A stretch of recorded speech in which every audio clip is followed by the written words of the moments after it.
The split meat. When Uncle Carlos died, the weight of our family's responsibilities fell onto my parents' slender shoulders.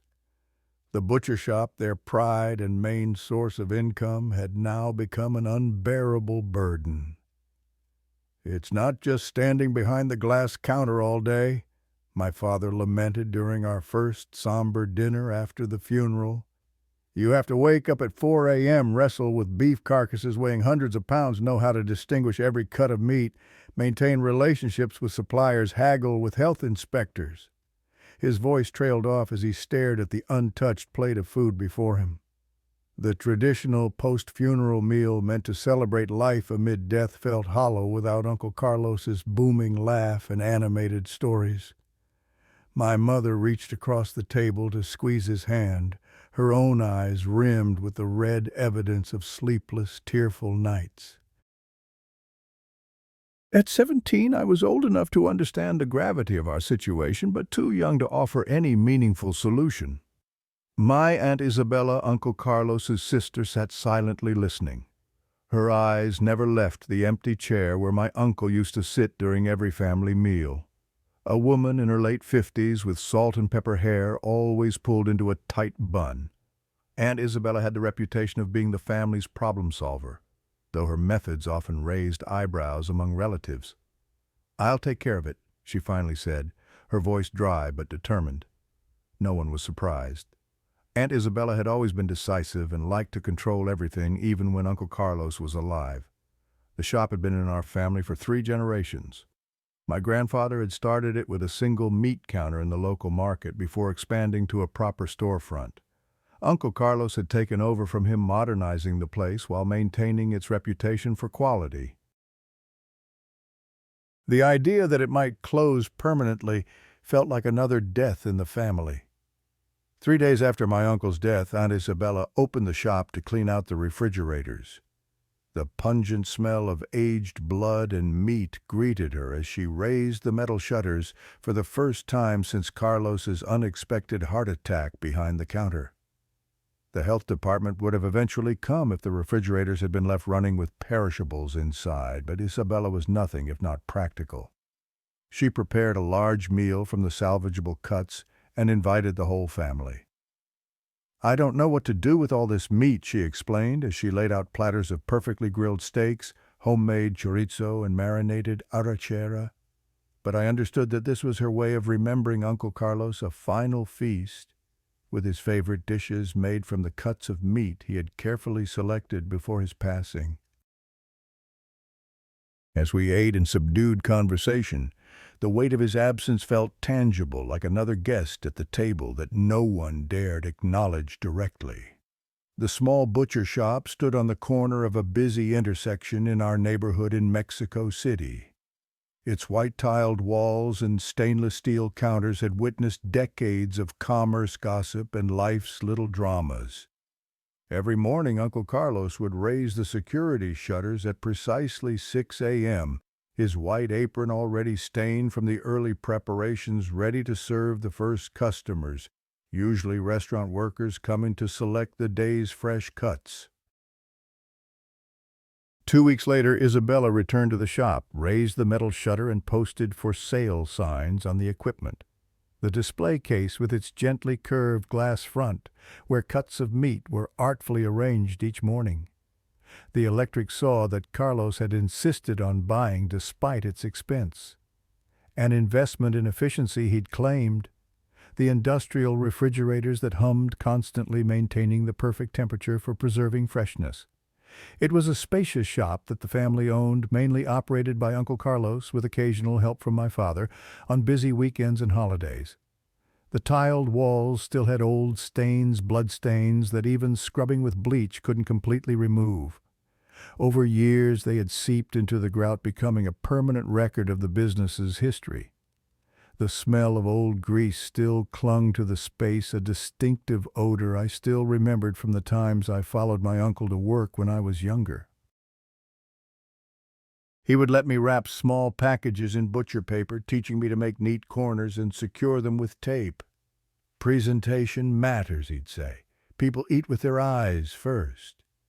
Many people stopped by to offer condolences, and those who asked about the equipment were mostly curious, as if they wanted to explore a gradually decaying space. Our neighborhood was tight-knit, and word of Uncle Carlos's death had spread quickly. Some customers who had been coming for decades brought flowers or food for our family, sharing stories about my uncle's generosity, how he would slip extra cuts into packages for families going through hard times or extend credit without question when someone was between paychecks. On the third day, a man appeared asking my aunt many questions: prices, age of the machines, whether the refrigerator still worked well. He was a stranger to the neighborhood, clean-cut and professionally dressed in a way that stood out among the working-class surroundings. Aunt Isabella, ever the shrewd businesswoman, sensed an opportunity. She told him she was liquidating everything because no one could run the business anymore.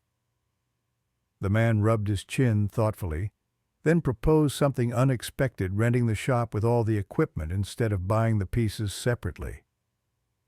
It would save you the trouble of finding individual buyers, he pointed out, and I could take over immediately. The proposal made practical sense.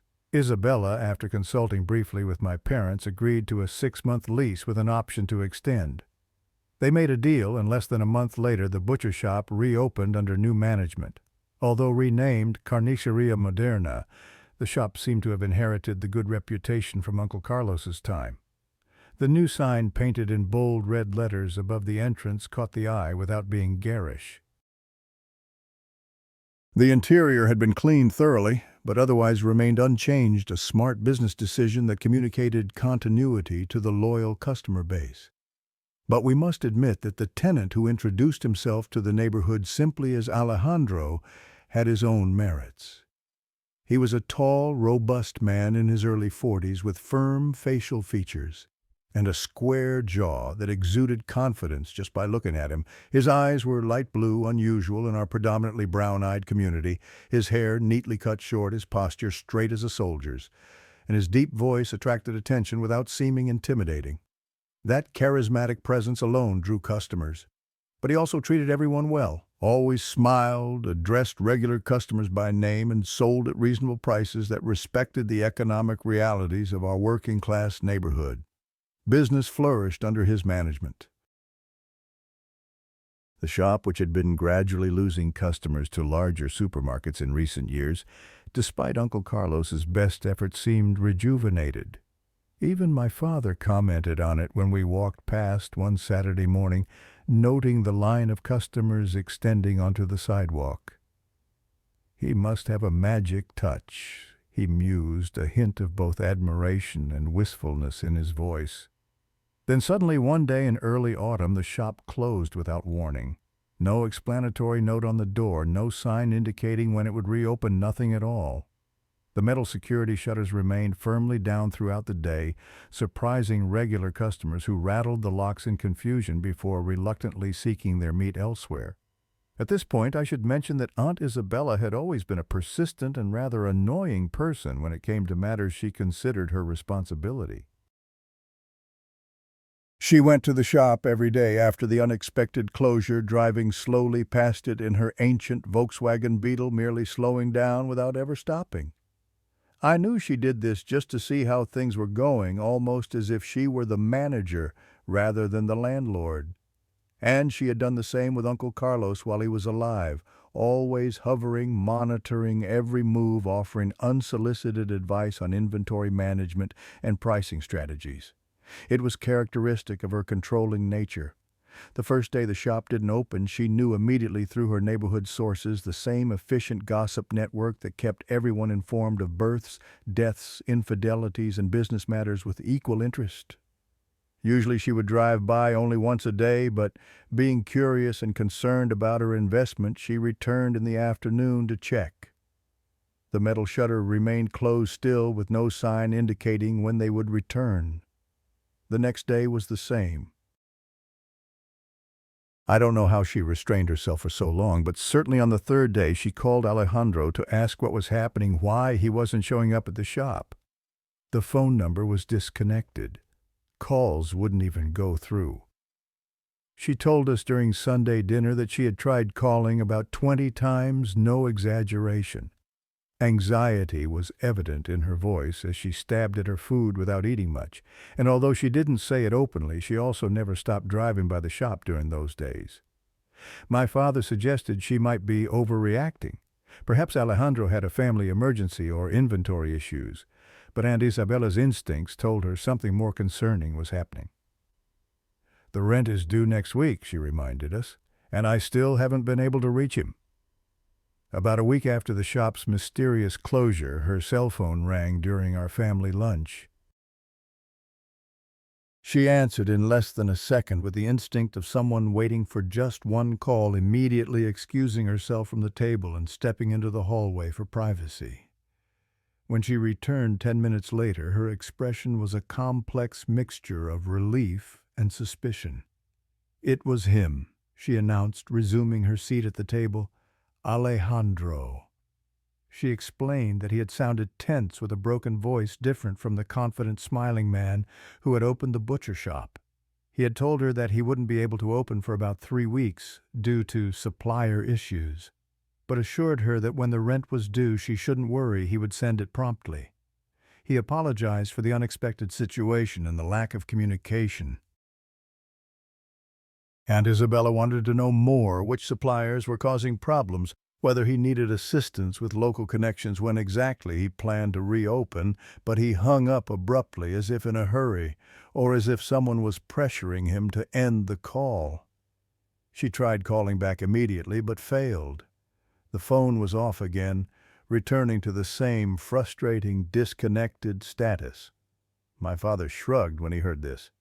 "Sounds like he's having cash flow problems but doesn't want to admit it. First-year business trouble's nothing unusual." But Aunt Isabella wasn't convinced, her narrow eyes reflecting deep suspicion as she pushed food around her plate. The next day, on her own initiative, Aunt Isabella went to the shop, armed with a fluorescent cardboard sign she had purchased from the office supply store and a thick black marker. She carefully hand-wrote a notice in her precise handwriting. "Closed for 3 weeks due to supplier issues. Sorry for the inconvenience." Management.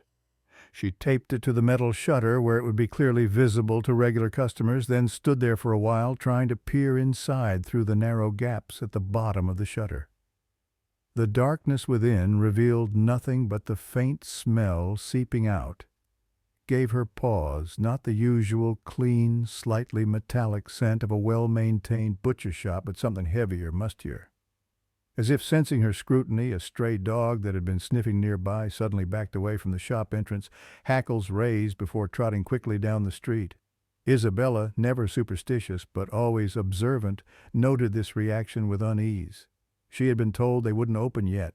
Isabella still drove by daily, sometimes twice. Perhaps she thought she would catch him, spot him arriving early to check on the refrigerators, or leaving late at night after addressing whatever mysterious supplier issues were plaguing him. She behaved like a private detective investigating a case rather than a simple landlord concerned about her property. My mother commented on this obsession during a private conversation with my father, which I overheard from the hallway. "She's always been too involved in everyone's business," she whispered. "Remember how she practically ran Carlos's life, always checking his books, questioning his decisions? It's like she can't help herself." "She means well," my father replied diplomatically, "and she's just protecting her investment. That shop is her retirement plan now." About 3 days after the phone call, according to what she later told us, Aunt Isabella woke up in the middle of the night with a thought that made her jump out of bed with such force that she knocked over her bedside lamp. The refrigerators must be full of meat. The thought hit her like lightning, so logical and obvious that it wouldn't let her sleep again. If Alejandro had closed suddenly without time to clear out his inventory, there would be thousands of pesos worth of perishable products slowly rotting in the powered-down refrigerators. And the electricity, had anyone been paying the bill during the closure. The potential health hazard and waste of valuable food propelled her into action. Aunt Isabella had keys to the shop she had kept a set just in case, despite my father's suggestion that she respect the tenant's privacy. On her way in the pre-dawn darkness, she prayed that Alejandro hadn't changed the locks out of paranoia or suspicion, because otherwise she wouldn't be able to enter. It was around 4 a.m. when she arrived, parking her Beetle a block away out of some instinctive caution. The street was silent, only illuminated by orange street lights that cast long, distorted shadows. Not even stray dogs were visible at that hour, unusual for our neighborhood, where packs of street dogs often roamed freely during the quiet hours. The absence of their usual barking and scavenging created an unnatural silence that made every small noise seem amplified. She didn't care about waking people with the sound produced by those steel shutters when raised. The metallic echo reverberated throughout the block as if she were forcing a forbidden entry, setting neighborhood dogs barking in distant yards and causing a few windows in nearby apartments to light up briefly before darkening again. When she entered, switching on her flashlight, she sensed it immediately. The smell was strange and much worse than the faint odor she had detected days earlier. It wasn't the usual spoiled meat odor, the pestilent stench that knocks you down instantly when encountering truly rotten flesh. There was a heavy, complex smell that Aunt Isabella later discovered was due to a gasoline can that had been left open and placed on the floor near the back door. The mixture of gasoline fumes and something else, something organic and wrong, created a combination that hurt her throat and made her eyes water. To inspect comfortably, she found the circuit breaker and turned on the lights, then returned to lower the shutter behind her for privacy. The sight that greeted her in the full fluorescent lighting was disturbing. The usually immaculate shop was in disarray. Knives lay scattered across the cutting board rather than hanging in their designated slots. Display trays had been removed from the cases and stacked haphazardly on the counter. A chair lay overturned near the register, and there was a dark smear on the floor that might have been blood, though in a butcher shop that wasn't necessarily alarming. Most concerning were the refrigerators. When meat is no longer fresh, even if refrigerated, the smell transforms in stages that any experienced butcher recognizes. Aunt Isabella, who had grown up helping in her father's shop before Carlos took over, knew these signs intimately. Not immediately rotten, but first a metallic fermentation like old oxidized blood, a smell that turns sharp and distinctive after just 48 hours. After a few days without proper temperature control, even previously refrigerated meat starts to smell sweet and pungent with a slight acidity that gets into your nose, and if you're sensitive, makes you want to vomit instantly. If meat is left for another week without being moved, what you'll find isn't just rotten but transformed into a nightmare of decay, moldy, covered with a viscous film with greenish veins and whitish spots like damp cotton hosting colonies of bacteria that produce toxins dangerous even to touch. What a waste, she thought, mouth tight, as if not wanting to inhale any more of the contaminated air than necessary. Despite her disgust, her practical nature took over. She needed to document the condition of her property and determine how much damage had occurred. After taking several photos with her phone, she decided the health hazard was too great to ignore. She would need to clean out the refrigerators herself before the situation worsened or attracted vermin.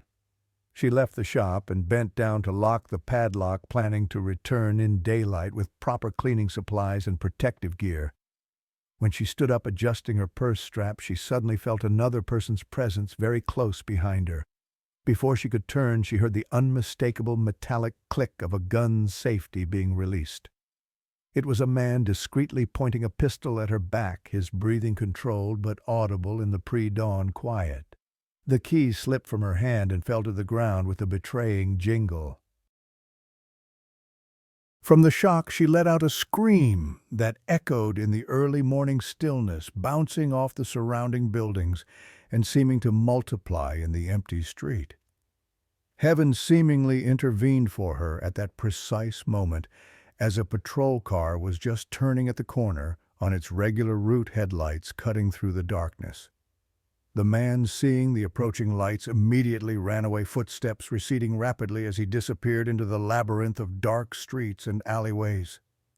Aunt Isabella, still with her heart in her throat, waved frantically at the approaching patrol car, screaming with all her might, calling for help, and pointing with a trembling hand in the direction her would-be assailant had fled. The officers were sympathetic, but not particularly hopeful about catching the runner.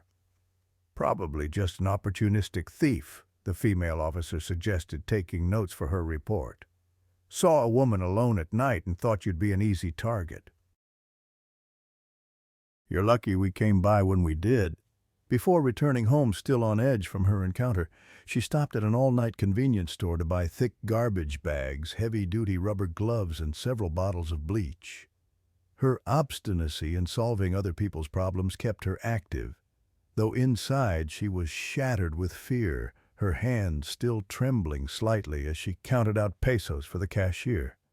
The truth is, she had been frozen by what had just happened, both the discovery of the shop's condition and the near attack. But Isabella was not someone who let fear paralyze her for long. She took 3 days to gather her courage and proper supplies, constantly thinking about the matter from every angle. The meat would be completely ruined by now. The refrigerators might be permanently damaged if the decay had seeped into their components. And what about the man who had threatened her? Was he connected to Alejandro somehow, or just a random criminal who happened to be in the area? She thought that if the police had caught the man who tried to rob her, there could be retaliation against her from his associates. And if they hadn't caught him, the worst-case scenario was that he might still be lurking in the neighborhood, perhaps watching the shop. Nevertheless, her concern for her property eventually outweighed her fear. When she finally had the courage to return to the shop armed with cleaning supplies and a canister of pepper spray purchased from a security store of questionable legality, she raised the shutter with the assistance of the building's maintenance man, whom she had paid generously for his help and discretion. The impact of the full smell hit them both immediately, causing the man to back away, covering his mouth and nose with his sleeve. "Dios mío, Señora Isabella." "What died in there?" he exclaimed, eyes watering. It was an unbearable smell, a thick, penetrating stench that had intensified dramatically in 3 days. The complex mixture of coagulated blood, rancid fat, decomposing flesh, and that acrid gasoline odor created something that burned the nose and clung to clothing instantly. It was the type of smell that sticks to clothes and skin, making it impossible to stay long in an enclosed space without proper protection. Isabella handed the maintenance man a medical mask and a generous tip, thanking him for his help and assuring him she could handle the rest alone. Inside, the situation had deteriorated further.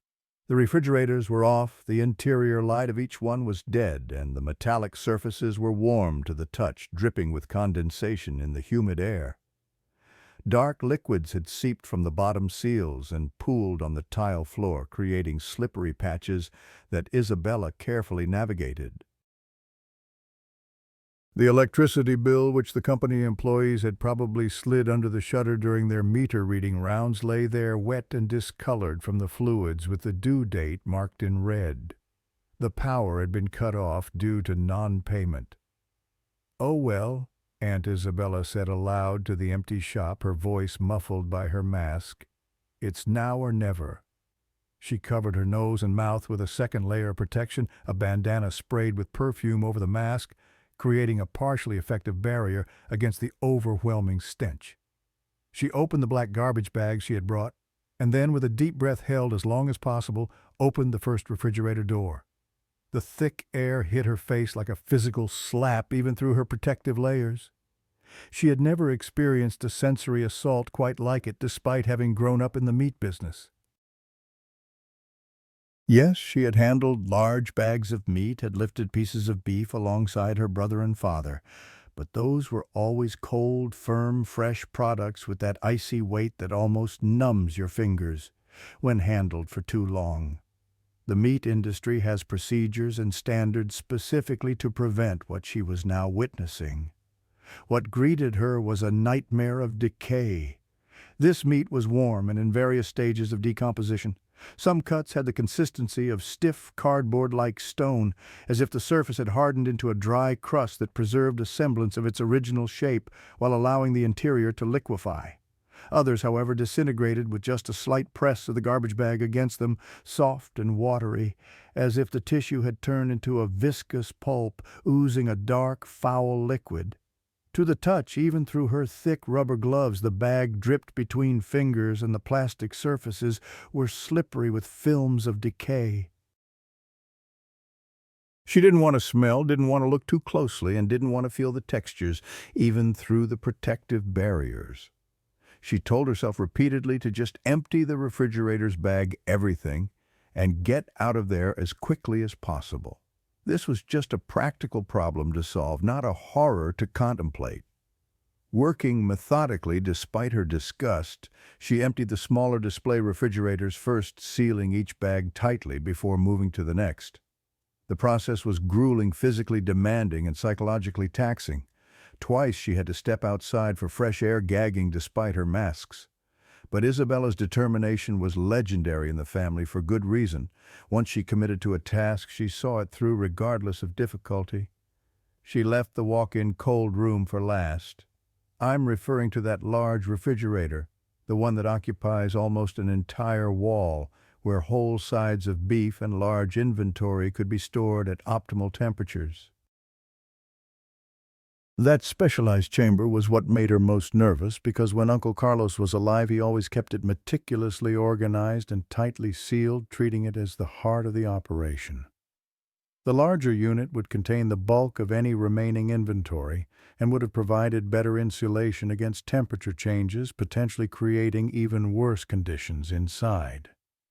When she pulled the heavy handle, which resisted slightly as if the internal pressure differed from the room, she noticed that inside, some of the meat had indeed been preserved a bit better than in the smaller units, perhaps because the thicker insulation had slowed the decomposition process.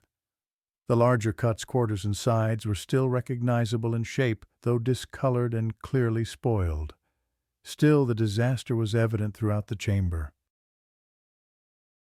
The plastic packaging on many products had already started to inflate like balloons about to burst, stretched by the gases produced during decomposition. The floor of the chamber was slick with leaked fluids that had pooled rather than draining properly, creating a hazardous surface that forced Isabella to brace herself against the metal shelving as she worked. She moved a couple of larger packages to access the back corners of the chamber, working quickly despite the difficulty. One heavy bag slid from her grip and fell to the floor with a wet, sickening thud that seemed to release a fresh wave of stench. And then, as she reached to retrieve it, her flashlight beam illuminated something behind the fallen meat that made her freeze in place. Behind the rows of hanging meat, partially concealed by the larger cuts, was something that didn't belong in any butcher shop. Isabella received the biggest shock of her life as her brain processed what her eyes were seeing. Inside the chamber, propped against the back wall among the meat, there was a person. Not a living person, that much was immediately clear, but a corpse. The body was wedged against the back wall in an uncomfortable position, as if it had been forced in between the meat bags and the wall, then abandoned. The skin had an ashen grayish color, shiny in parts from the cold room's moisture, and the mouth was slightly open, showing teeth as if in a frozen grimace of surprise or pain. The glassy eyes seemed to stare into darkness, clouded but somehow still accusatory in their fixed gaze.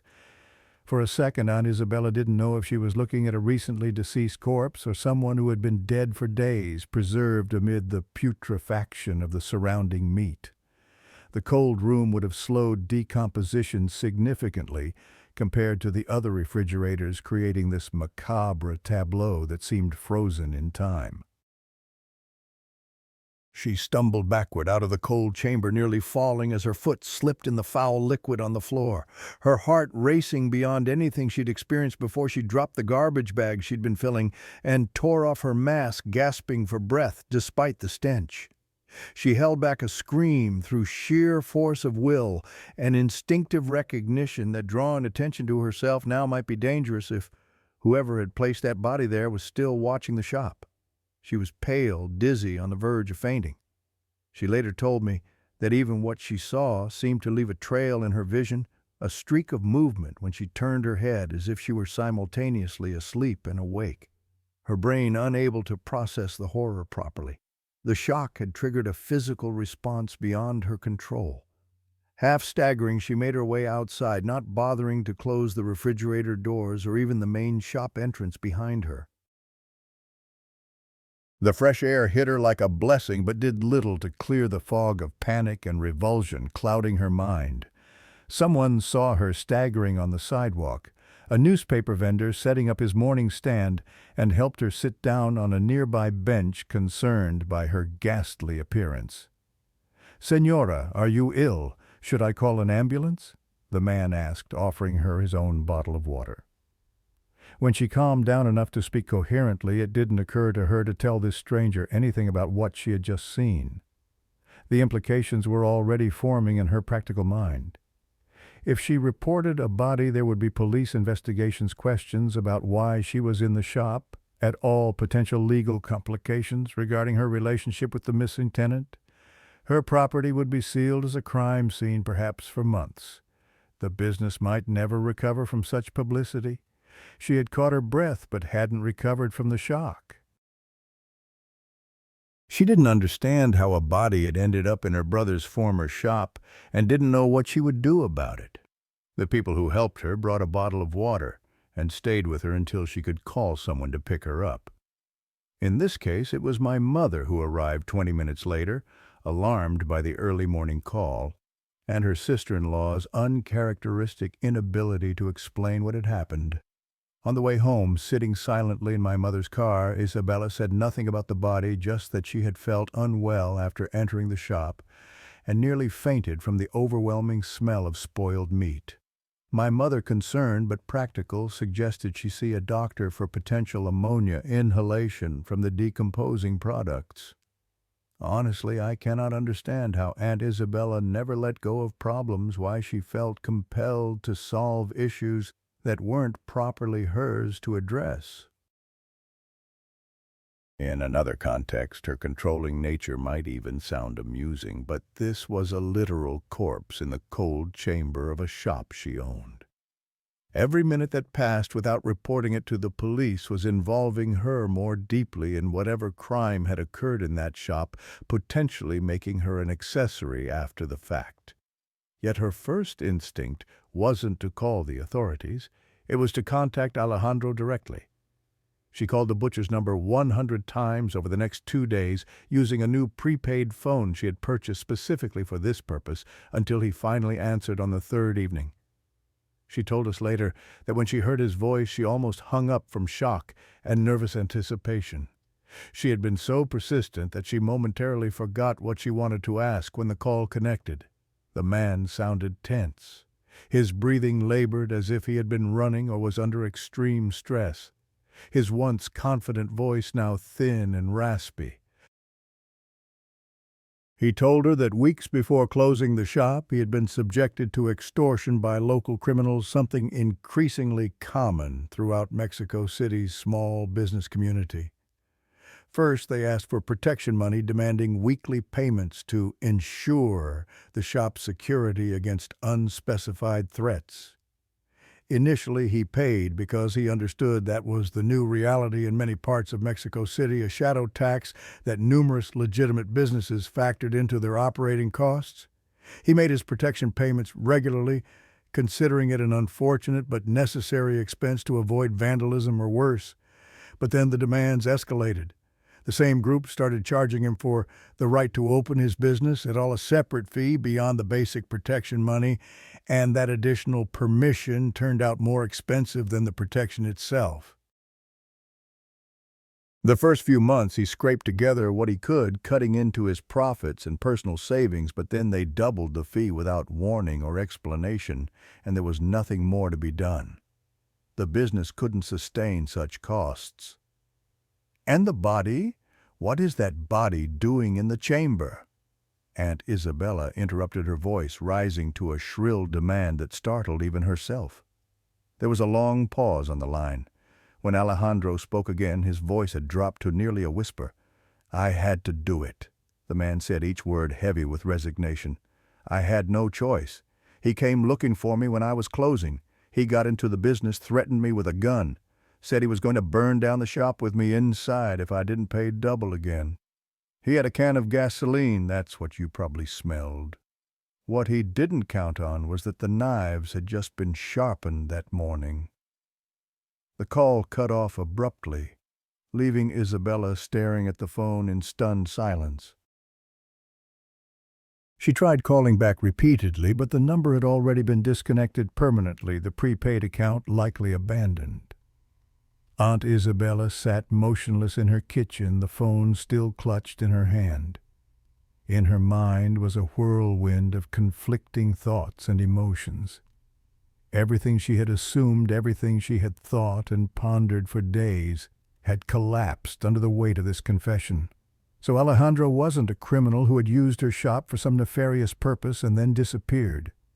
In her mind, he was suddenly transformed into a desperate man who had defended himself against extortion and threats, a hero of sorts.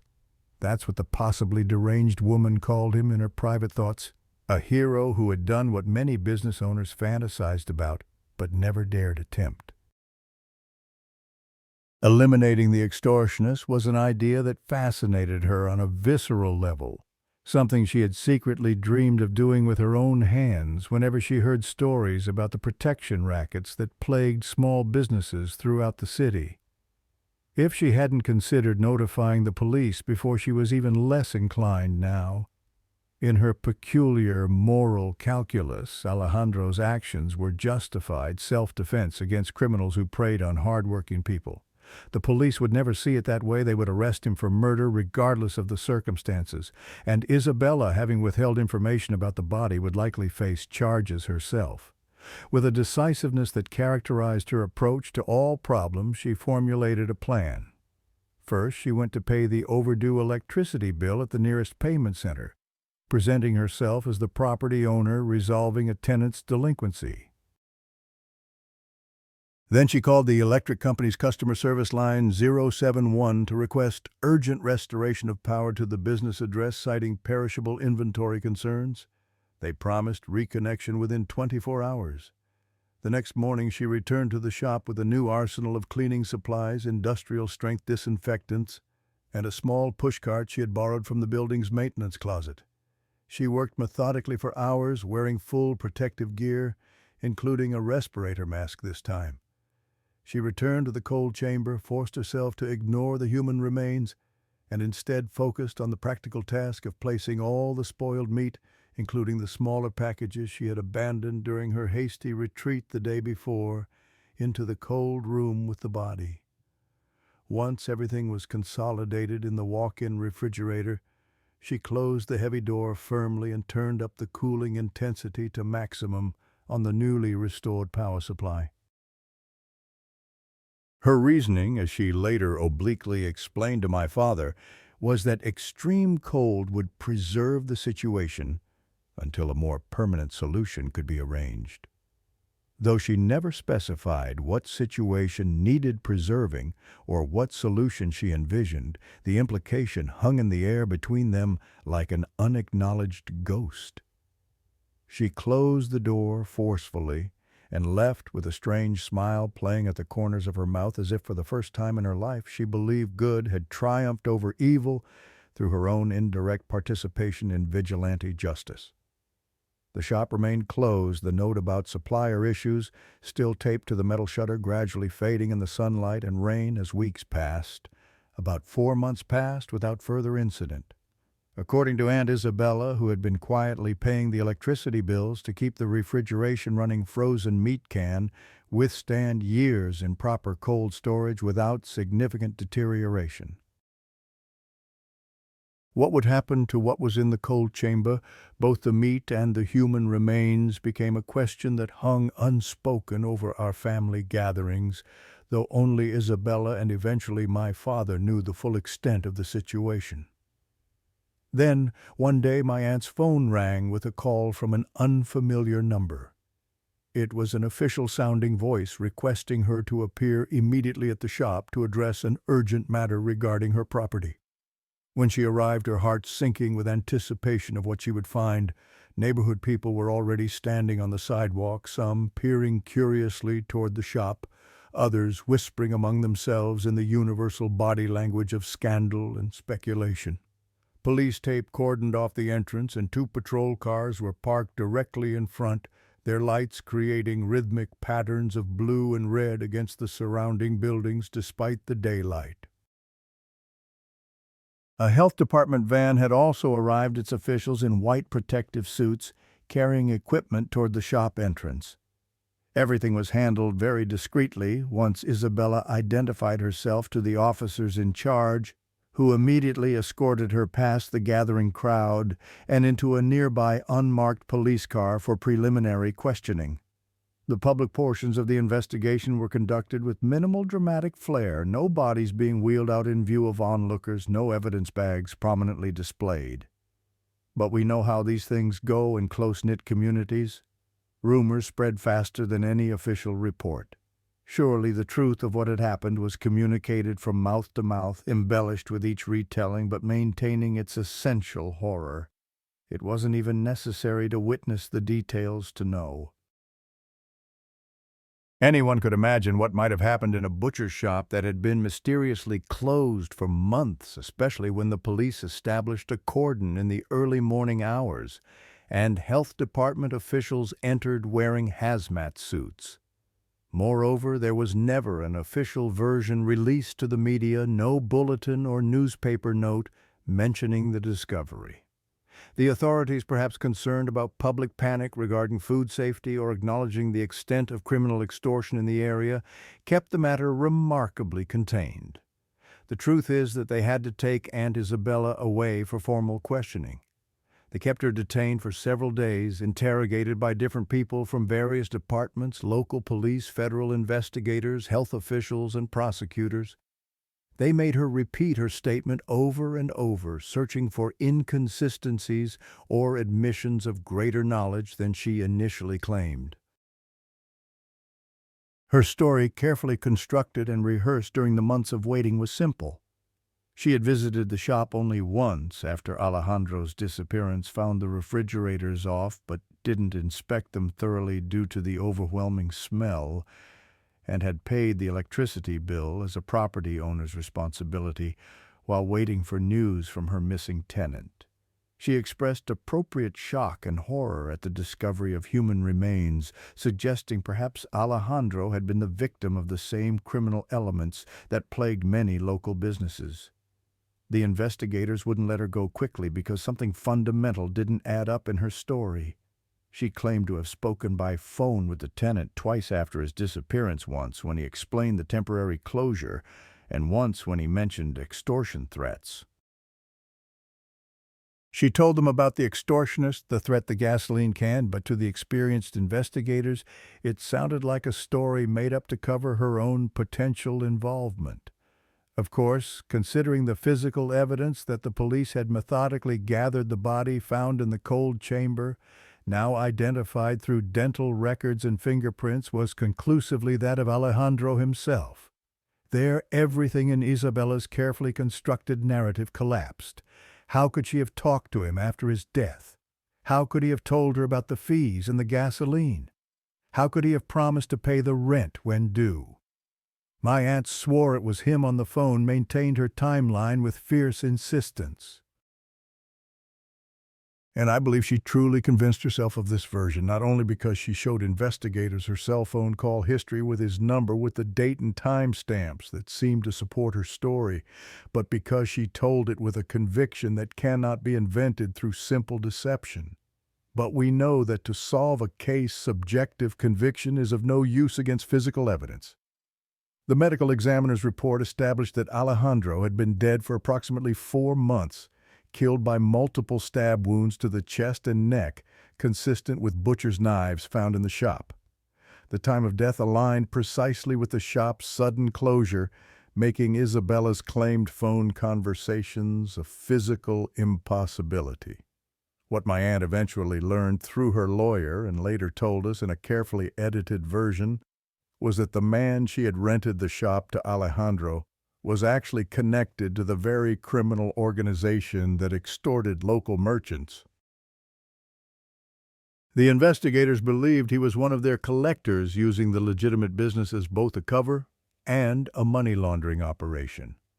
This last part was only hinted at in legal proceedings and reported as rumor among neighbors, but it made logical sense given the circumstances. The ultimate theory developed by investigators was that Alejandro had been killed by his own criminal associates, possibly due to skimming from the protection payments he collected or some other violation of their internal code. They had used his own butcher knives against him in a grim irony, then stored his body in the cold room as a temporary measure before disposal. A plan interrupted when the electricity was shut off and later mysteriously restored, creating the preservative conditions that eventually led to the body's discovery. Isabella was ultimately released without charges, the investigators unable to prove she had any knowledge of the body despite their suspicions. Her story of trying to maintain the property while awaiting her tenant's return was just plausible enough, especially when supported by her respected position in the community and lack of any prior criminal history. People who didn't pay their protection fees sometimes disappeared in our neighborhood, and then shortly after, new businesses would open in their former locations. And in retrospect, the meat in Alejandro's display case had always been unusually abundant and varied for a small neighborhood shop, with cuts and varieties that seemed beyond the purchasing power of most local residents. Among the pork and beef pieces, someone with a trained eye, perhaps like my Uncle Carlos had been, might have noticed items that didn't quite fit the typical butcher's inventory textures and colors, slightly off from standard commercial meat. But what I retain from this story isn't the potential human meat, even though that's a horrifying detail that sometimes keeps me awake at night. Nor is it the fact that my aunt potentially protected a murderer by hiding evidence, thinking the death of an extortionist was justified. It's the day I accidentally saw her strange necklace, a discovery that connected this modern horror to something much older and darker in our cultural heritage. It happened about a year after the shop incident during a family gathering to celebrate my graduation from high school. Aunt Isabella, who had become noticeably more religious since the body's discovery, was helping my mother in the kitchen when I came in to get a drink. As she reached up to a high shelf, her blouse shifted, revealing a gold chain I had never seen her wear before. "Aunt, what's this?" I asked, pointing to the distinctive pendant, a round gold medallion engraved with what appeared to be an Aztec deity holding a ceremonial knife. The figure's face was partially obscured by what looked like a flayed human skin worn as a mask. She quickly tucked it back into her shirt with a sharp intake of breath. "Never mention it," she whispered, eyes darting around to ensure no one else had seen. "Never." The intensity of her reaction startled me into silence, but my curiosity was piqued. Later, I researched the symbol online and showed an image to a family friend who taught Mesoamerican history at the local university. His explanation sent chills through me. In my aunt's ancestral village in rural Mexico, there was an ancient ritual that had survived in modified form despite centuries of Catholic-influenced sacrifice to the god Zypatotec, the deity who flayed his victims and wore their skin to symbolize rebirth, agricultural fertility, and the renewal of seasons. According to tradition, the flesh of the sacrificed person would be shared with the community in a ritual feast, a sacred way to receive power from the dead and ensure prosperity. The professor explained that while actual human sacrifice had long been abandoned, symbolic versions of the ritual persisted in some isolated communities well into the 20th century. These modern ceremonies typically substituted animals for human victims, but the core symbolic elements remained the ceremonial flaying, the wearing of skins, and the communal consumption of flesh as a spiritual transaction. Ironically, the aunt I had known my whole life, always controlling, always doing things her way, always inserting herself into others' business, wore a pendant dedicated to this ancient deity of sacrifice and renewal. And most disturbing of all, she had worn it prominently displayed the day we ate meat from Uncle Carlos's shop after his death, the feast she had prepared from the salvageable cuts she claimed to have rescued before they spoiled. And the final thing I cannot forget, the detail that wakes me in the night with cold sweat. Even now, years later, our entire family went to eat at Aunt Isabella's house after Uncle Carlos died. She said she didn't know what to do with all that meat from the shop.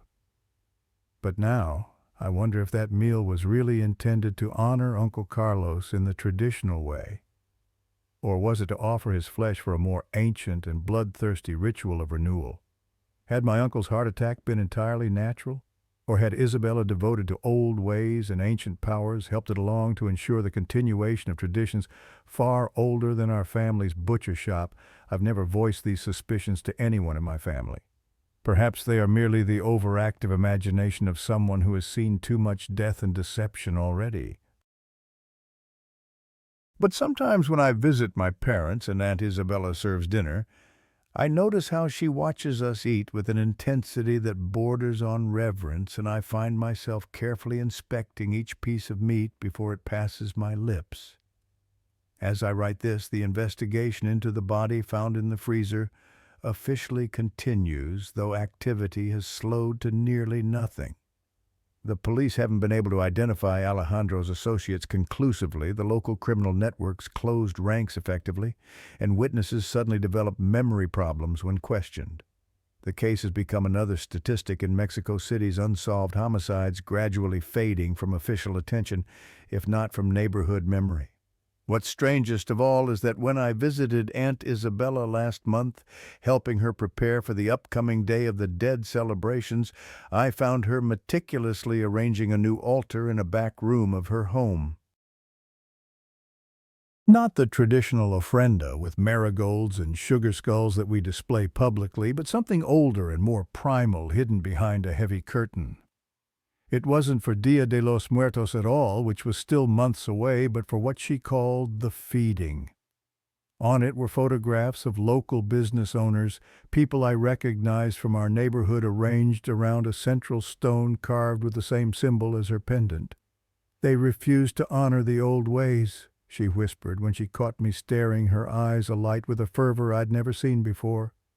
"But the god must eat." I left her house immediately and haven't returned, but I've noticed new missing persons posters appearing around our neighborhood in recent weeks. Each face matches one of the photographs I saw on her hidden altar. And the new butcher shop that recently opened where Uncle Carlos's once stood, the owner wears a gold pendant identical to Aunt Isabella's, and the meat in his display case is always unusually abundant, particularly after a neighborhood disappearance. If you're ever in Mexico City and see a butcher shop with an unusually good selection of meat at surprisingly affordable prices, pay attention to the owner. And if they wear a gold pendant depicting Zyptotec, walk away immediately, because you might be seeing not just the butcher but the next meal. And one final warning: if an elderly relative invites you for dinner and seems unusually insistent that you eat the meat they've prepared, perhaps ask where they sourced it. Some traditions never die, they just find new ways to feed. 2. The ones outside the window. That was the third time I'd been awakened by the sound of running water in the bathroom, but it was the first time I actually got out of bed to check. On previous occasions, I'd only opened my eyes when the water was already stopping that irregular beating against the tile that gradually faded, as if someone had just turned off the faucet at that moment. I stood up barefoot and immediately regretted it. The floor was freezing cold, sending a shock up through my feet that jolted me fully awake. The midnight dampness crept through every crack in the window, bringing with it the chill of early November. Outside, it was still raining, a steady, persistent downpour that had begun around sunset and showed no signs of letting up. The sound of water hitting the metal roofing of the backyard blended with the silence of the late hour, creating a hypnotic rhythm that would normally lull me deeper into sleep rather than awakening me. I check my phone 3:00 a.m., exactly that strange hour when the night feels most absolute and morning seems impossibly distant. I was renting a room in the Doctores neighborhood, an old district in Mexico City with a complicated reputation. Once prestigious in the early 20th century, it had gradually declined into a working-class area with pockets of danger and neglect interspersed with zones of ongoing gentrification. My building stood in one of those transition areas, an aging Art Deco structure with ornate moldings and high ceilings that had been subdivided into single rooms for rent, primarily occupied by students and young professionals seeking affordable housing near the University District.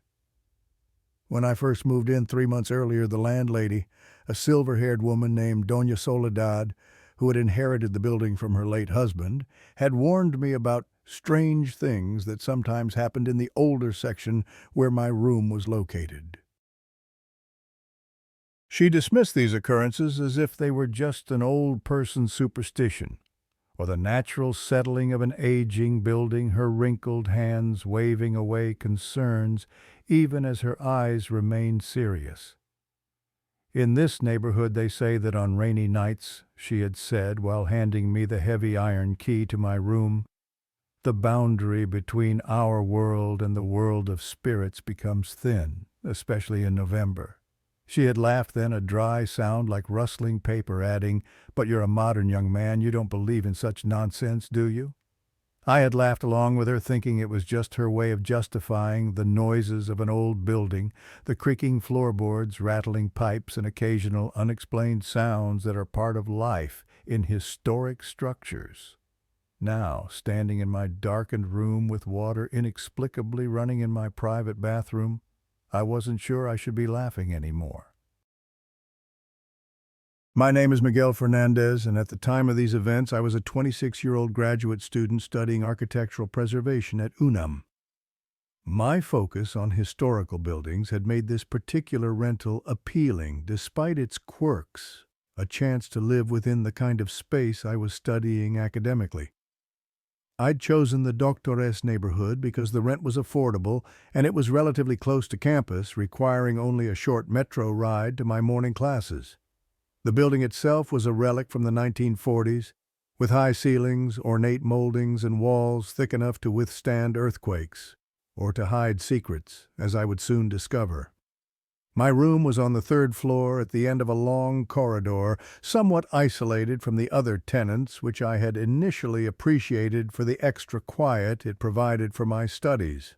Now that isolation took on a more ominous quality, as I contemplated the sound of running water that had no logical explanation. I didn't share the bathroom with anyone. I lived alone in a self-contained studio apartment within the larger building. That certainty made me walk more slowly toward the bathroom door, as if it suddenly wasn't true anymore, as if someone else might be in there using my shower at 3 a.m. Each floorboard seemed to creak unnaturally loudly under my careful steps, the aged wood announcing my approach to whoever or whatever was on the other side of that door. The water was running as if the faucet was fully open, a strong and constant stream hitting the tile with force. This wasn't the occasional drip of a leaky pipe or the settling of water in old plumbing. This was the unmistakable sound of someone actively using the shower water, flowing at full pressure, splashing against the ceramic tiles in a rhythm that suggested movement beneath the stream. Not like when a bit of water gets trapped in the pipes and suddenly releases, creating a momentary burst of noise before quieting again. This was different, persistent, as if someone was showering at that hour with no concern for the noise or water consumption. My hand hesitated on the tarnished brass doorknob, my heart pounding in my chest. Who could be in my bathroom? How had they gotten in when the main door to my room was still locked from the inside, the key hanging where I had left it on the hook near the entrance? When I finally summoned the courage to turn the doorknob, I heard the distinctive squeal of the faucet being closed, that particular high-pitched metal-against-metal sound that the shower made whenever I turned it off. That sound paralyzed me for a few seconds, my hand frozen on the doorknob, as my mind raced through increasingly implausible explanations. Perhaps the pipes were contracting in the cold. Maybe water pressure changes in the building caused the handles to turn on their own. But nothing could explain that deliberate sound of the faucet being manually closed as if responding to my approach. The door opened with a slight resistance, the humidity having caused the old wood to swell in its frame. Cold vapor rushed to my face in a visible cloud, carrying with it the unmistakable dampness of a recently used shower. For an instant I felt the chilly breeze moistening my forehead, and then a shiver ran down my spine, raising the hair on the back of my neck and arms. The bathroom was dark, but even without turning on the light, I could see that something was very wrong. The bathroom floor was soaking wet water splattered everywhere, as if someone had been showering carelessly with the curtain open. The mirror above the sink was completely fogged with condensation running down its surface in small rivulets. The toilet had droplets running down its porcelain sides, and even the walls showed signs of recent moisture. Everything was wet, but the room was completely empty. I reached for the light switch with a trembling hand, illuminating the small space in harsh fluorescent light that made the water droplets glisten across every surface. I slowly approached the shower, pulling back the plastic curtain with a sharp metallic scrape of rings against the rod. The shower floor was pooled with water still slowly draining. I touched the faucet with trembling fingertips, half expecting it to be hot from recent use. Instead, it was completely cold, colder than it should have been given the ambient temperature of the room. Most disturbingly, the faucet was completely closed, turned to the off position so tightly that I had to use force to test it. How had water been running so forcefully just seconds ago from a closed faucet? The physics of it were impossible, yet the evidence of running water was all around me in the soaked surfaces of the bathroom. As I backed away from the shower, I stepped fully into a puddle of water that had collected on the uneven floor. The water was so cold that I felt as if my blood froze in that instant. It sent a shock through my system, a sensation like being whipped from my feet to the nape of my neck, an electric jolt of cold that seemed to carry something more than just temperature. It felt ancient wrong, as if the water itself was from somewhere else entirely. I retreated from the bathroom, not bothering to mop up the mess, suddenly desperate to return to the relative security of my bed. I moved in small, careful jumps across the wooden floor to avoid placing my entire foot on the cold surface, a childish instinct to minimize contact with something that felt increasingly threatening. When I reached my bed, I dove under the covers, pulling them up like a shield against whatever presence had invaded my private space. It was then that I noticed something even more disturbing. The bed was cold, more than cold, it was damp. The sheet had small, dark stains where water had soaked through from beneath, creating irregular patterns across the white cotton. Most alarming, the pillow was wet on one side with a distinct indentation, as if someone with a wet head had been resting there just moments before I returned. Just to rule out the impossible, I put my hand to my own head. My hair was completely dry, still mussed from sleep, but without a trace of moisture. It wasn't me who had created that wet impression. Someone or something had been lying in my bed while I was investigating the bathroom, their wet body leaving traces on my sheets, their damp head creating that perfect indentation in my pillow. I remained motionless, holding my breath, listening intently for any sound that might betray the presence of an intruder. The dripping from the bathroom could still be heard in the distance, each drop hitting the ceramic with a distinct sound that seemed to grow louder in the silence. The longer I listened, the clearer the pattern became, not the random dripping of water from different surfaces, but a rhythmic sound almost like Morse code or some other deliberate pattern of communication. My eyes, now adjusted to the darkness, began to notice other details. The floor of my room was also splashed with water, with a trail of small footprints that seemed to advance from the bathroom door toward my bed, then continuing to the window across the room. They were too small to be my narrow, delicate prints that suggested a woman, or perhaps a child, had walked dripping wet through my room while I was in the bathroom. The window. I hadn't opened it. It had been closed against the rain since before I went to bed. Yet now I could feel a draft coming from that direction, a subtle movement of air that shouldn't have been possible. I didn't hear the window open. That window was very noisy, its old wooden frame swollen with humidity and age, the hinges rusted and protesting whenever I operated them. It couldn't possibly open without creating the distinctive screech I had come to associate with ventilating my room. It couldn't open without being noticed unless someone pushed it slowly, gently, carefully, not to make the noise it usually produced when forced against its warped frame. A cold draft entered the room and made me turn sharply toward the window. It was indeed partially open, about 6 inches at the bottom, allowing the night air and a fine mist of rain to enter freely. The curtains moved slightly in the breeze, dancing like pale ghosts in the darkness.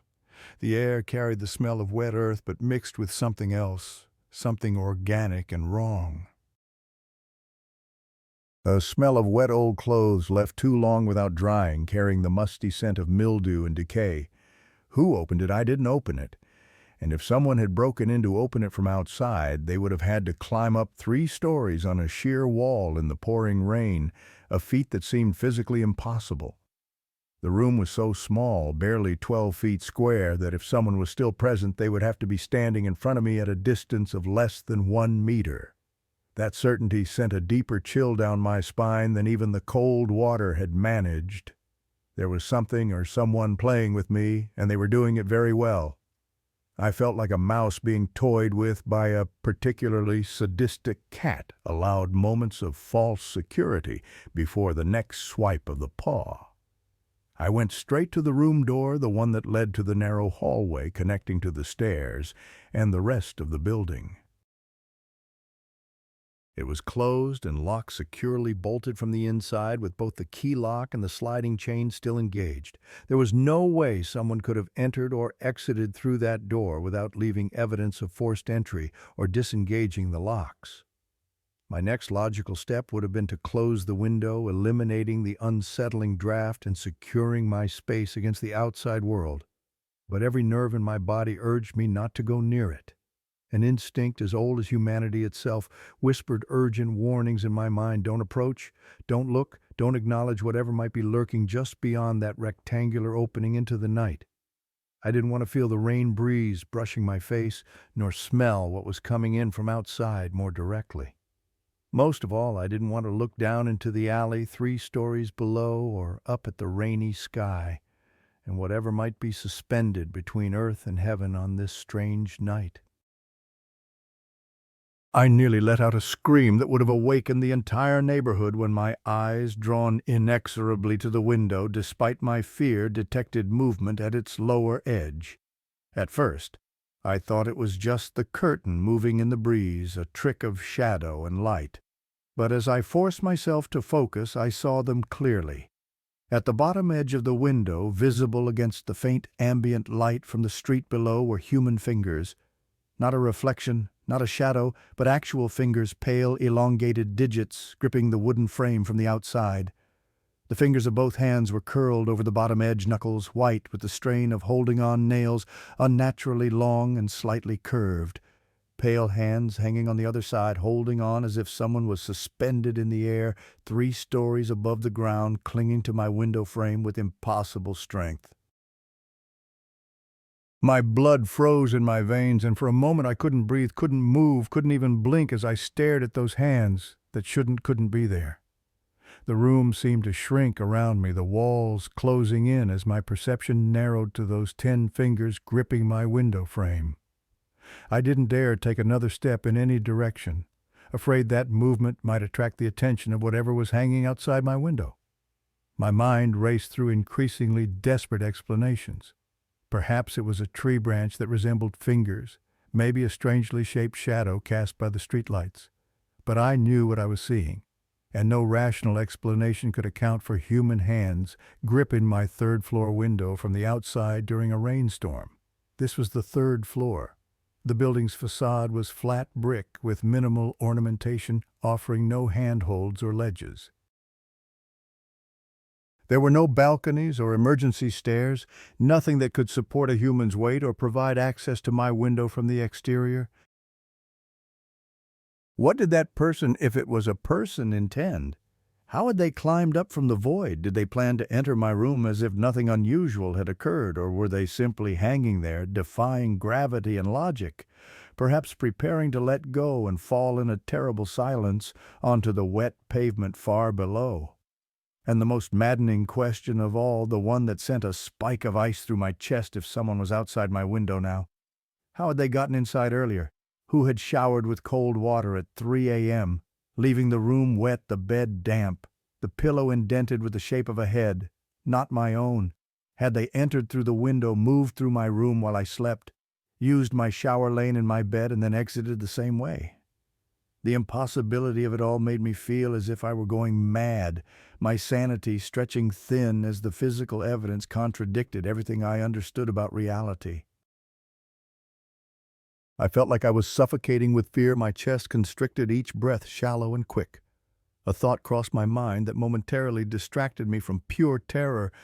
If I closed the window with sudden force, using all my strength, I would trap those fingers in the frame, perhaps even sever them, providing tangible proof of this impossible encounter. The violence of the thought surprised me. I had never considered myself capable of such deliberate harm, but in that moment of primal fear, the instinct for self-preservation overrode normal ethical constraints. Before I could act on this impulse, something even more unnerving occurred. The window began to close by itself slowly with an unnatural cadence, as if someone was pushing it from outside with calculated care not to make noise. There was no creaking or squealing of hinges, just the smooth, deliberate movement of glass and wood. As the window advanced along its track, the fingers disappeared one by one, sliding down and out of view with a calmness that chilled me more than if they had suddenly released their grip. I strained my ears, expecting to hear the inevitable sound of a body falling, a cry of fear, or the sickening impact on the pavement below. But there was nothing. No hard impact against the ground. No crunch of breaking bones. No splash in puddles that would indicate someone had collapsed from such a height. And yet I knew with absolute certainty that out there beyond my window was no balcony, no ledge, no architectural feature or construction scaffold that could support a human being. Whatever had been clinging to my window had either moved laterally with impossible agility or simply vanished. My scientific mind, trained to seek rational explanations for architectural phenomena, rebelled against the implications. People don't climb sheer walls in rainstorms. They don't hang outside third-story windows by their fingertips. They don't disappear without a sound. Yet all physical evidence pointed to exactly these impossible events occurring in real time in my supposedly secure room. I approached the closed window with extreme reluctance, my heart pounding so loudly in my throat that it seemed to echo in the small room. Each step felt like moving through molasses, my body resisting proximity to the glass pane that now represented a boundary between known reality and something else entirely. I felt that if I breathed too loudly or moved too suddenly, I would break that strange equilibrium that had momentarily settled over the room, perhaps inviting whatever lurked outside to return.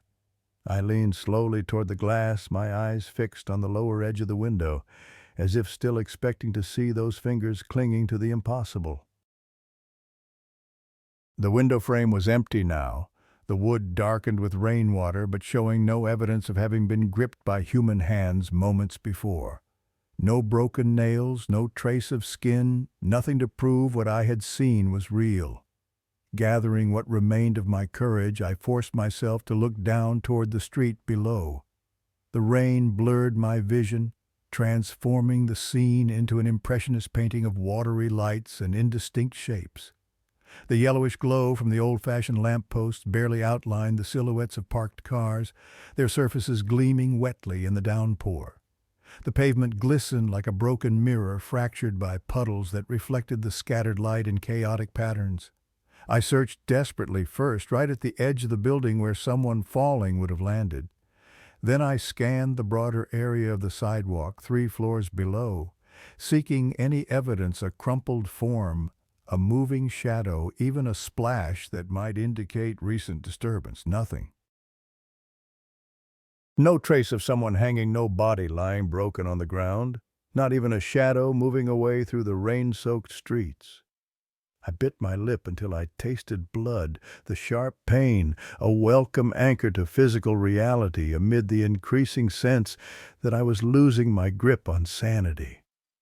It could have been an illusion, a trick of my exhausted mind after too many late nights studying. Perhaps it was a hypnagogic hallucination, those vivid sensory experiences that sometimes occur between wakefulness and sleep. Or maybe it was something else, something that would have no explanation in the rational world I had dedicated my studies to understanding. And then when I raised my gaze to move away from the glass, intending to return to bed and hope for morning to come quickly, I saw it. A face pressed against the glass mere centimeters from my own. The shock was so profound that I couldn't even scream. My vocal cords paralyzed as surely as if a hand had closed around my throat. The face was humanoid in its basic structure, but wrong in all its details. Eyes open with a strange luminescence that didn't reflect natural light, skin pale and slick, as if perpetually wet, an expression entirely devoid of recognizable human emotion. It was as if something had studied human features but couldn't quite replicate the subtle aspects that denote genuine humanity, the imperfections, the micro-expressions, the constant tiny movements that make a face alive. It was as if this thing had been waiting outside my window the entire time, hovering in the rain-filled darkness, waiting for the precise instant when I would raise my eyes and find myself face to face with it. I'm afraid to remember it in too much detail, because even now, years later, it feels as if the memory itself might summon it back, as if thinking too hard about that face might cause it to reappear, pressed against whatever window is nearest to me. What I do recall with perfect clarity was the sensation that followed. The window glass fogged with condensation from my panicked breathing, but the face remained clear, suggesting it was pressed directly against the exterior surface. Its forehead seemed to align perfectly with mine through the glass, creating the disturbing illusion that we were touching, separated only by a thin pane that suddenly seemed woefully inadequate as protection. Those eyes, dark, unblinking, and utterly alien despite their human shape, seemed to look not at me, but into me, as if examining something far beneath the surface of my skin. I wanted to back away, to run, to hide, but something held me rooted to the spot. It wasn't fear or paralysis, though both were certainly present.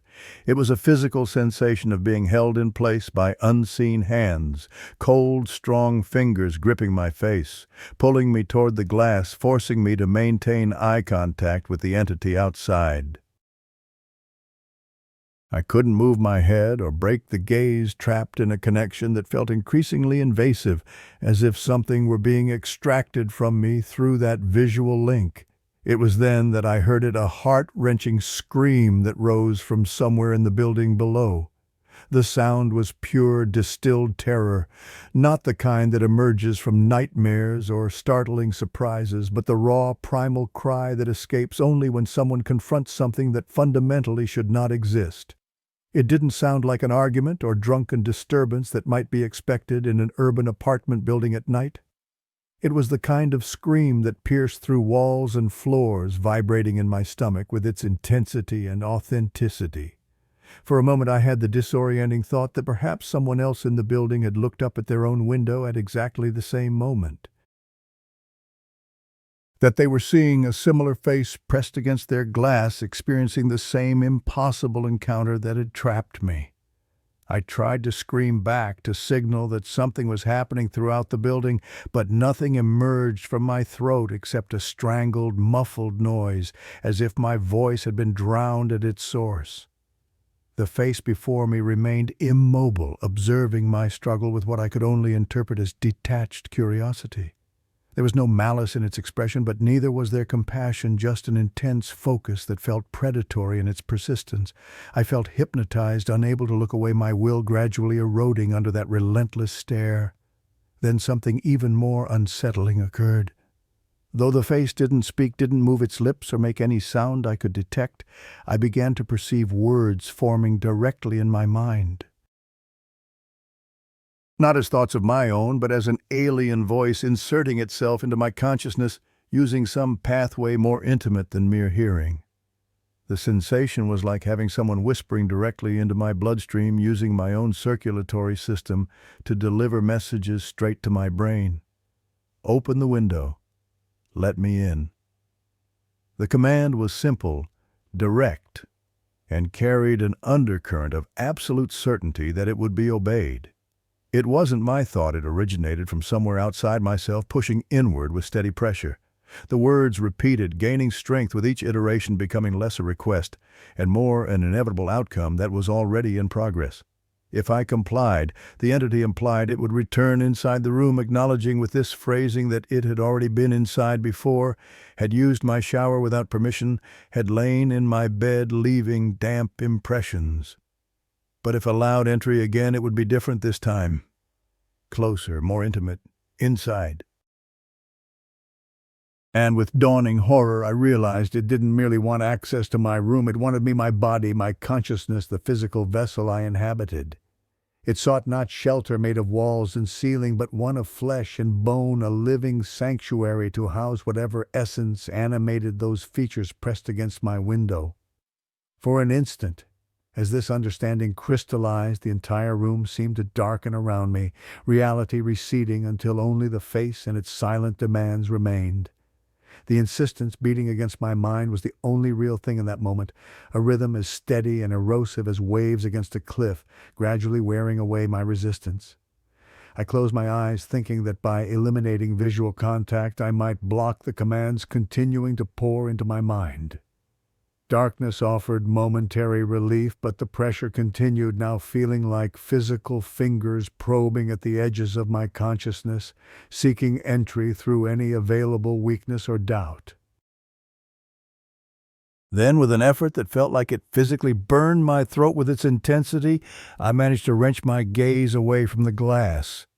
The connection didn't break immediately. Like stretching a rubber band to its limit, I could feel it resisting, pulling me back toward those eyes. I focused on my breathing, on the sound of rain against the building, on the absurd pounding of my pulse and my temples, anything concrete and physical to ground myself against the psychic invasion. Gradually, the pressure I felt within my skull and against my body began to ease. The cold, immaterial hands that had held me in place seemed to loosen their grip, retreating millimeter by millimeter. I had a distinct impression that my resistance had surprised the entity, as if my will was a magnetic force it hadn't expected to encounter strong enough to repel its influence, at least temporarily. The face remained pressed against the glass for another long moment, its features displaying what might have been the first real emotion since its appearance, a flicker of frustration or perhaps reassessment. Its eyes seemed to darken further, becoming bottomless wells that threatened to draw me back into their orbit if I looked directly at them again. Then, without warning or sound, it slid laterally out of view, disappearing not with the suddenness of something falling, but with the deliberate movement of an entity that had complete control of its position in space, unconcerned with gravity or physical limitations. It didn't flee in panic or retreat in defeat. It simply removed itself from my field of vision with unsettling calm, as if merely changing tactics rather than abandoning its purpose. I caught a glimpse of it merging with the shadows of a large tree that grew near the building, before it vanished completely into the rainy darkness. My legs finally gave way, buckling under the release of tension, and I collapsed against the window frame. My forehead pressed against the cold glass where the entity had been moments before, the chill shocking me back to full awareness of my physical surroundings. I remained there for several minutes, breathing heavily, the condensation from my breath creating expanding and contracting circles of fog on the window pane. I believed with all the mental exhaustion of the night that everything had finally ended, that whatever had visited my room had departed, that I could recover some semblance of normality until morning arrived with its cleansing light. It was then that I comprehended something even more disturbing about the encounter. That creature hadn't wanted to enter my room. It had already been inside earlier, using my shower, lying in my bed. In fact, the physical space of the room itself held no particular interest for the entity. What it wanted, what it had been attempting to secure permission for, was entry into me. It wasn't seeking shelter made of tiles and curtains, material protection from the rain and darkness. It was hunting for a different kind of sanctuary, entirely a vessel of flesh, to inhabit a consciousness to either suppress or extinguish entirely. That realization, more than any other aspect of the night's horrors, froze me to my core. The creature had been waiting for permission to not merely cross the threshold of my window, but to cross the boundary of myself. And somehow my refusal to grant that permission had temporarily thwarted its purpose. My moment of horrified clarity was interrupted by a resurgence of screams from elsewhere in the building, no longer isolated to a single voice, but multiplied across different apartments. The sounds came from both below and above me, suggesting that whatever I had experienced was occurring throughout the building, simultaneously, a coordinated event rather than a random encounter. I approached the window again, this time staying well back from the glass and viewing the exterior world at an angle that would prevent direct eye contact with anything lingering outside. What I saw transformed my individual terror into a broader, more cosmic dread that expanded beyond the confines of my personal experience. The street and the buildings facing mine had transformed into a tableau of nightmare. In each window where darkness had previously reigned, there were now figures suspended in the air outside the glass, human-shaped forms hanging motionless in defiance of physics and reason. Some clung to window frames, as I had witnessed at my own window, while others seemed to float freely, requiring no physical contact to maintain their impossible positions 3 or 4 stories above the ground. Faces pressed against glass hands, gripping architectural features that couldn't possibly support their weight, torsos that connected to nothing visible, suspended in the rain-filled void. The synchronicity of it all was perhaps the most terrifying aspect. This wasn't a random haunting or isolated supernatural event, but a coordinated presence that had descended upon the entire block simultaneously. I saw the image that to this day still causes me to shudder involuntarily when I recall it. Dozens of pale faces with unnaturally reflective eyes, none of which seemed to blink despite the driving rain. Limbs positioned at angles that human anatomy shouldn't permit, movements that occurred too smoothly to be natural. There were perhaps 20 or 30 such entities visible from my vantage point, all focused intently on the windows before them, all seeking entry not just to the building, but to the occupants themselves. In less than a minute, I heard from 3 different apartments the same distinctive sequence of sounds, a sharp, dry sound, like furniture overturning, followed by the thud of a falling object, then footsteps that abruptly ceased, all culminating in an absolute silence that seemed to press against the eardrums, with physical weight heavy as iron and twice as cold. Then nothing. No more screams, no more sounds of struggle or movement. The building fell into a silence so complete it seemed to absorb even the ambient noise of the rain. I stood frozen by my window, afraid to move or make any sound that might attract attention back to my room, watching as one by one the entities detached from their positions outside the surrounding windows and drifted upward, disappearing into the low-hanging rain clouds, like ascending spirits returning to some higher realm.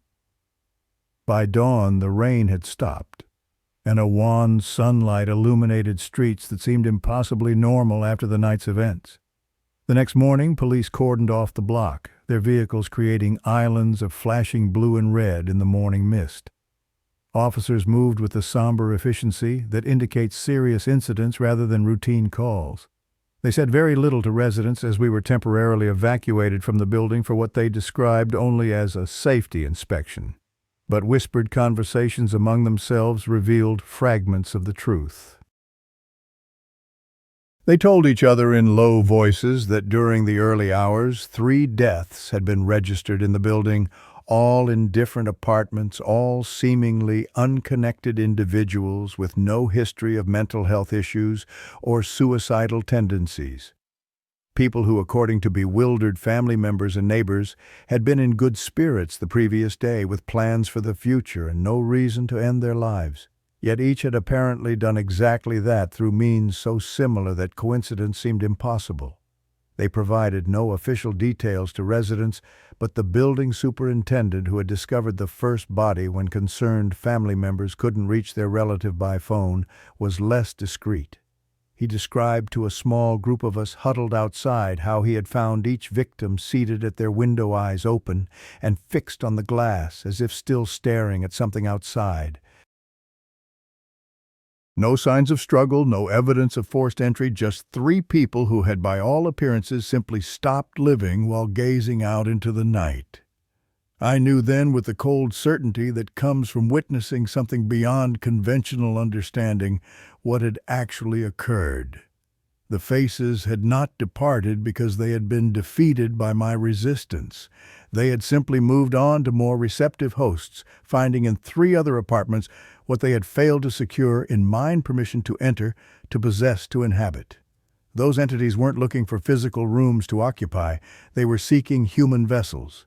And in 3 separate windows in 3 separate homes, they had found individuals willing, whether through fear, fascination, or simple misunderstanding, to grant that fatal permission, opening doors that should have remained forever closed. When I looked out my window again that evening after being allowed back into the building, the block was eerily silent and clean as if nothing extraordinary had happened. The only visible difference was that now all the windows in the surrounding buildings remained firmly shut, despite the warmth of the evening after the rain had cleared. No one opened them, not even during the unusually hot nights that followed. We all seemed to understand instinctively that, to avoid future trouble, it would be better to endure the heat than risk what might be waiting outside the glass. I moved out of the building the following week, finding a smaller but significantly more expensive apartment in a newer building across town. I told the landlady it was because I needed to be closer to the university, but the knowing look in her ancient eyes suggested she understood the real reason. As I was leaving with the last of my belongings, she pressed something into my hand, a small charm made of silver etched with symbols I didn't recognize. "For protection," she said simply. "They always return for those who have seen them." In the months that followed, I researched this phenomenon, extensively driven by both academic curiosity and personal need to understand what had happened to me. I discovered something strange that connected my experience to the history of the neighborhood. The Doctores district, before it became a residential area in the early 20th century, had once been a sacred site of the ancient Aztecs, a place where the boundary between the mortal world and the realm of spirits was believed to be naturally thin. Archaeological records indicated that the specific block where my building stood had once hosted a temple complex dedicated to entities called Tsitsimime, star demons, who were believed to descend to Earth during solar eclipses and other celestial events to devour human souls. These entities were depicted in Aztec codices as skeletal female figures with clawed hands and feet, often shown suspended from the sky or floating above human dwellings. But the most disturbing discovery came when I found an obscure monograph written by a Spanish priest in the late 16th century, describing indigenous beliefs he had documented while attempting to convert the local population. According to his records, these entities were called Chihuateteo, by some traditions the ghosts of women who had died in childbirth, transformed into hungry spirits who craved to possess living bodies to experience physical sensation again. The priest noted with particular concern that these entities could not enter a dwelling unless specifically invited. They required explicit permission, an open door, a verbal consent or gesture of welcome.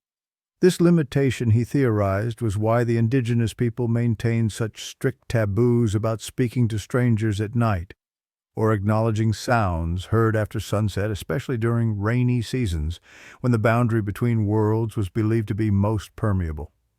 I also discovered through careful examination of old police records that a professor helped me access for what I claimed was architectural research, that my experience wasn't isolated to that single night.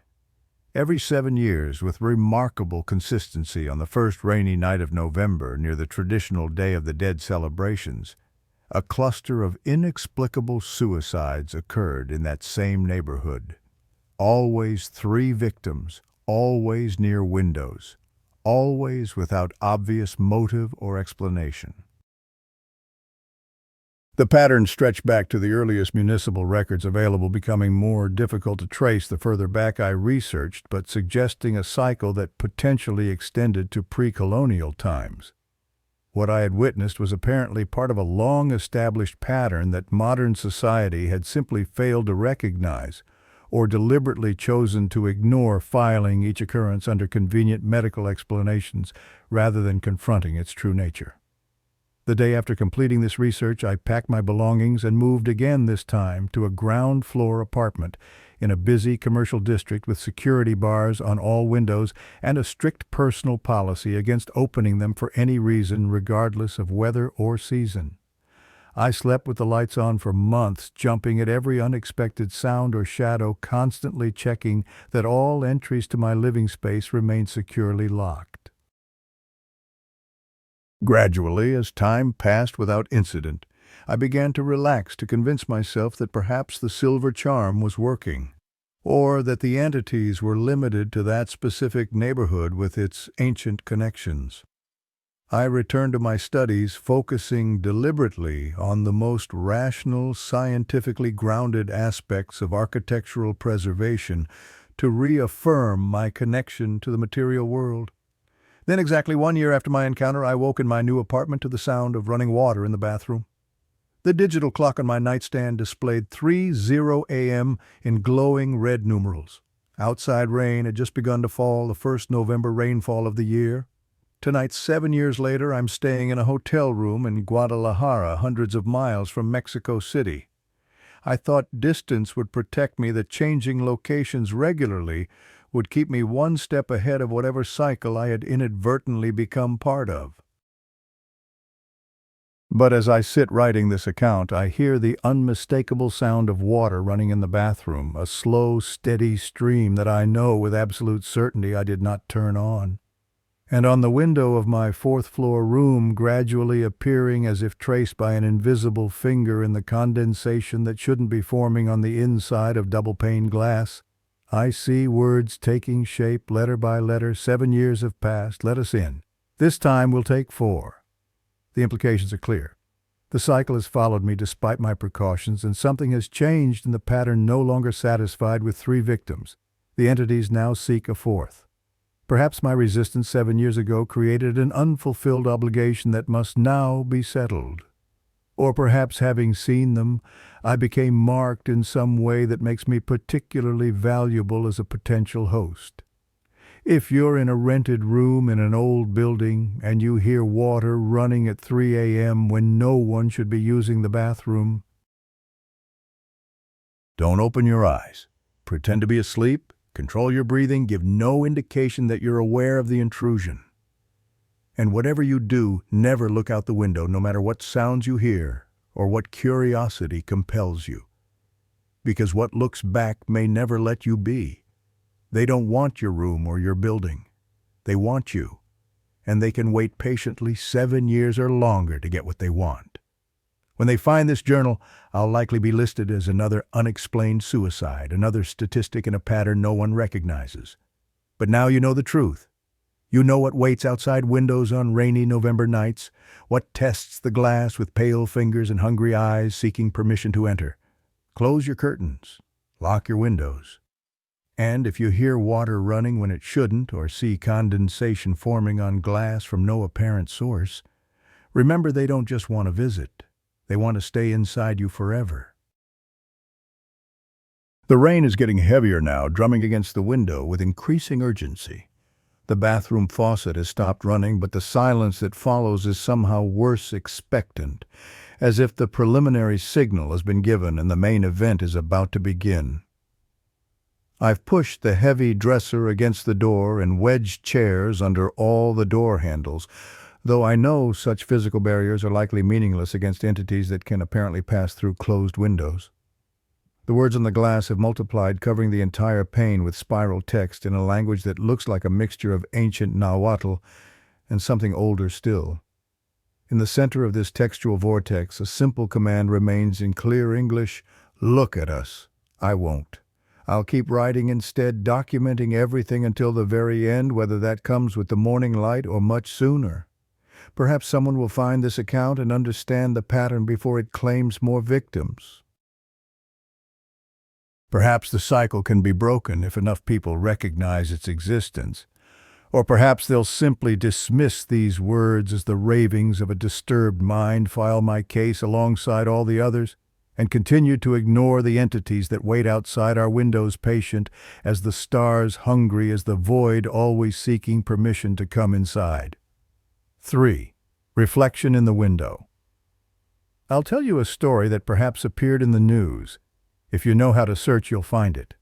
12 years ago, I left my parents' home and moved in with a friend who had just received an apartment that her mother left her.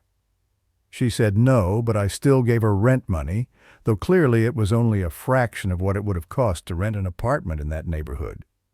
The apartment was at the edge of the highway near Insurgentes. It had a very beautiful view, but also a strange vibe. When trucks passed by, everything shook, and when there was an actual earthquake, it felt as if the floor loosened a bit. My name is Ana Vega, and my roommate was Lucia Montero. We had known each other since college, where we both studied journalism at the National Autonomous University of Mexico. Our friendship had been forged through long nights of studying, shared dreams of becoming investigative reporters, and the occasional wild party that provided necessary relief from academic pressure. When she needed someone to share expenses after inheriting her mother's apartment, I was her first choice, a decision that would ultimately lead to consequences neither of us could have imagined. Lucia inherited the apartment from her mother, who had moved to Veracruz to retire after years of working as an administrator at a private hospital. The apartment itself was on the 15th floor of a building constructed in the 1970s, one of those concrete modernist structures that sprouted across Mexico City during the economic boom years. Despite its age, it had been well maintained with polished wooden floors, large windows that offered spectacular views of the city, and a spacious layout that made it feel much larger than its actual square footage. But this apartment had a complicated history that Lucia only gradually revealed to me in the weeks after I moved in. According to what her mother had told her, the previous owner had mysteriously disappeared, leaving all belongings behind without a trace. Police had investigated but found no conclusive evidence of foul play, no signs of struggle, no blood patterns indicative of violence, nothing to suggest anything other than a voluntary disappearance. After many years without news and multiple public notices going unanswered, the court finally allowed Lucia's mother, who owned the neighboring apartment, to buy it at a reduced price through a special administrative procedure. They found bloodstains on the wall, Lucia whispered on my first night moving in. We were sitting on the newly purchased couch in the living room sharing a bottle of wine by candlelight to celebrate my arrival.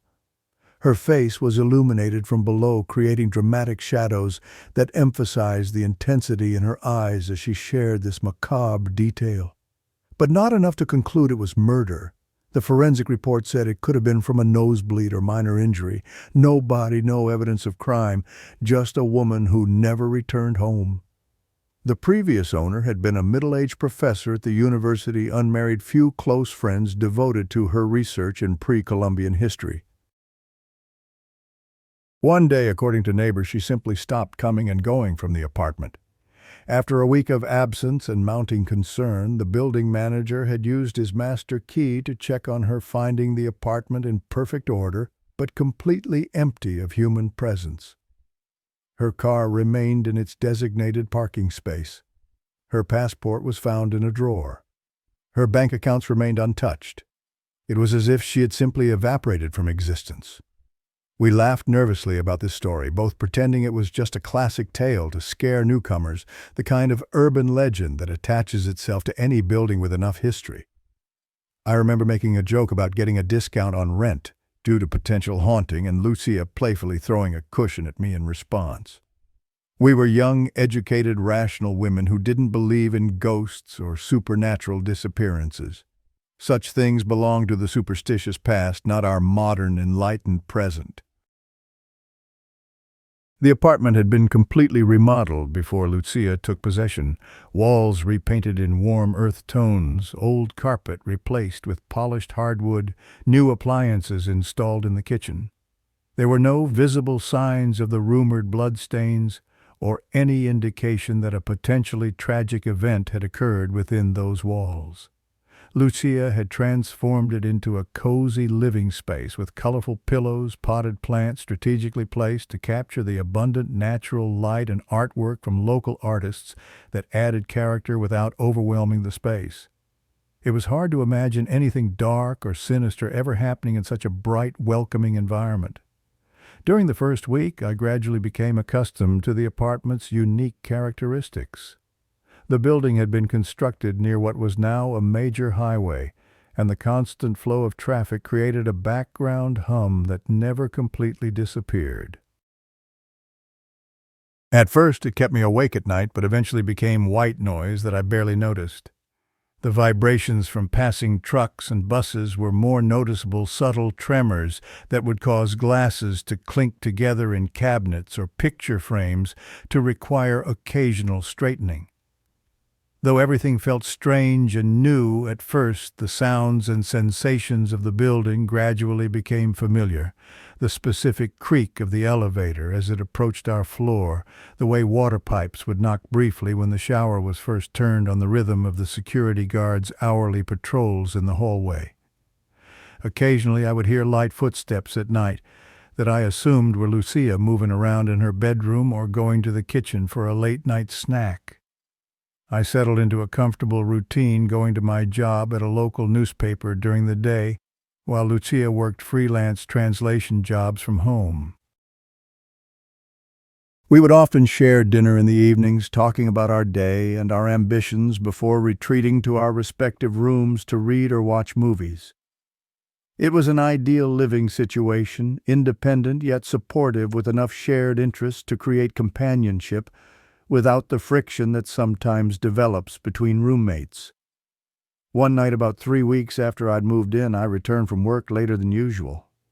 An unexpected lead on a story I was developing had kept me at the office until nearly 10 p.m. I was exhausted, having skipped dinner to chase down a source who ultimately provided less information than I'd hoped. The apartment was completely dark and silent when I entered, all lights turned off, no sign of Lucia in the living room or kitchen where she typically spent her evenings. My first thought was that she had gone to bed early, but a quick check showed her bedroom door standing open, the room unoccupied. On my phone, I found the message from her sent about an hour earlier explaining that she had been invited to a last-minute gathering with old friends from university and wouldn't be back until late. She asked me to please leave the living room light on and not double-lock the door, as she had forgotten to take her set of keys in her rush to meet everyone. I spent a while in the kitchen rummaging through the refrigerator to see what I could cobble together for a late dinner. Finding nothing appealing among the leftovers and basic ingredients, I decided that my craving for something specific, preferably involving carbohydrates and cheese, justified a quick trip to the OXO convenience store across the highway. From that location, one could clearly see our building, including the windows of our apartment on the 15th floor. My bedroom and the living room faced directly onto the avenue, their large windows easily identifiable from street level. I grabbed my wallet and keys, then headed downstairs and across the pedestrian bridge that spanned the highway. The store's fluorescent lighting felt harsh after the darkness outside, but I quickly found what I was looking for: a packaged sandwich and a cold drink. When leaving the store, I paused on the sidewalk to open the bottle, taking a moment to catch my breath after the rushed errand. As I took a sip from the bottle, I glanced up habitually at our building, easily locating our apartment windows by counting up from the distinctive architectural detail on the 10th floor. What I saw made me freeze mid-swallow. There was a silhouette clearly visible in our living room window, a human figure standing motionless, looking outward toward the highway. I couldn't make out details at that distance, especially with the interior lights off, and only the ambient city glow providing illumination, but someone was definitely inside our apartment. My first thought was that Lucia must have returned early from her outing, though I was surprised she hadn't turned on any lights. Before I could contemplate this further, I witnessed something that sent a chill down my spine. The living room light suddenly turned on for a brief moment, illuminating the space, and then just as abruptly turned off again. In that flash of light, the silhouette disappeared from view. She's back, I thought, assuming Lucia had turned on the light upon entering and then switched it off again for some reason. Perhaps she was heading straight to bed and didn't want to waste electricity. I tucked my purchases into my bag and walked back across the bridge, eager to get home and finally eat something. When I reached our apartment, I unlocked the door and entered cautiously, not wanting to disturb Lucia if she had indeed gone to sleep. To my surprise, the apartment was exactly as I had left it, dark and silent, with no evidence that anyone had returned in my absence. I checked Lucia's bedroom again, finding it still empty, the bed untouched. Puzzled, I sent her a quick text asking if she had briefly stopped by the apartment, then settled in my own room after a quick trip to the bathroom. Despite my exhaustion, I found sleep elusive that night. The sandwich satisfied my immediate hunger, but my mind kept returning to what I had seen from across the highway. If Lucia hadn't returned home, who had I seen standing in our window? Who had turned the living room light on and off? I told myself there must be a logical explanation. Perhaps a reflection of someone in a neighboring building, or a trick of light and shadow creating the illusion of a human figure. Eventually, physical tiredness overcame my mental restlessness, and I fell into an uneasy sleep. At precisely 3 a.m., I was jolted awake by two simultaneous stimuli, my phone ringing loudly on the nightstand, and sharp, insistent knocking at the apartment door. Disoriented and alarmed, I fumbled for the phone while pulling on a robe. It was Lucia calling to be let in. "I've been knocking for 5 minutes," she exclaimed when I answered. "Why did you double-lock the door when I specifically asked you not to?" Still groggy, I apologized and hurried to let her in. When I opened the door, Lucia stood in the hallway, looking somewhat disheveled but happy, the slight scent of tequila and cigarette smoke clinging to her clothes, evidence of a good night out with friends. She wasn't angry about being locked out, just mildly annoyed in the good-natured way of someone whose pleasant evening has encountered a minor inconvenience. But as she brushed past me into the apartment, my mind suddenly cleared, and I was left frozen in the doorway as a chilling realization dawned. If Lucia had just arrived home now, then who or what had I seen in the window earlier who had turned on our living room light when no one was home? That night it took me hours to fall back asleep, my mind racing through increasingly implausible explanations for what I had witnessed. Had someone broken in during my brief trip to the store only to leave without taking anything? Had a maintenance worker entered with a master key, though this wouldn't explain why they would stand silently at the window, or why they would operate in darkness? Could it have been a reflection or optical illusion caused by the angle of streetlights and passing traffic?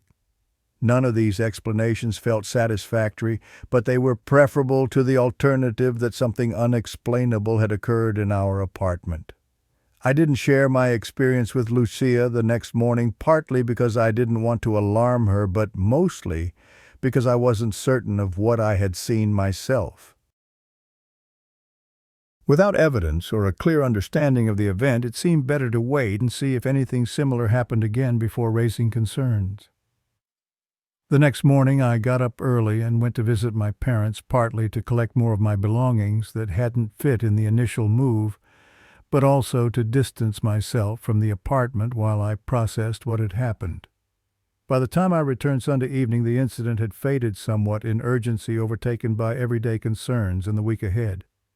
When I saw Lucia on Monday morning before heading to work, the window incident seemed too remote and possibly imaginary to be worth mentioning. Life continued normally, and I gradually convinced myself that I must have been mistaken about what I'd seen. 3 relatively uneventful weeks passed.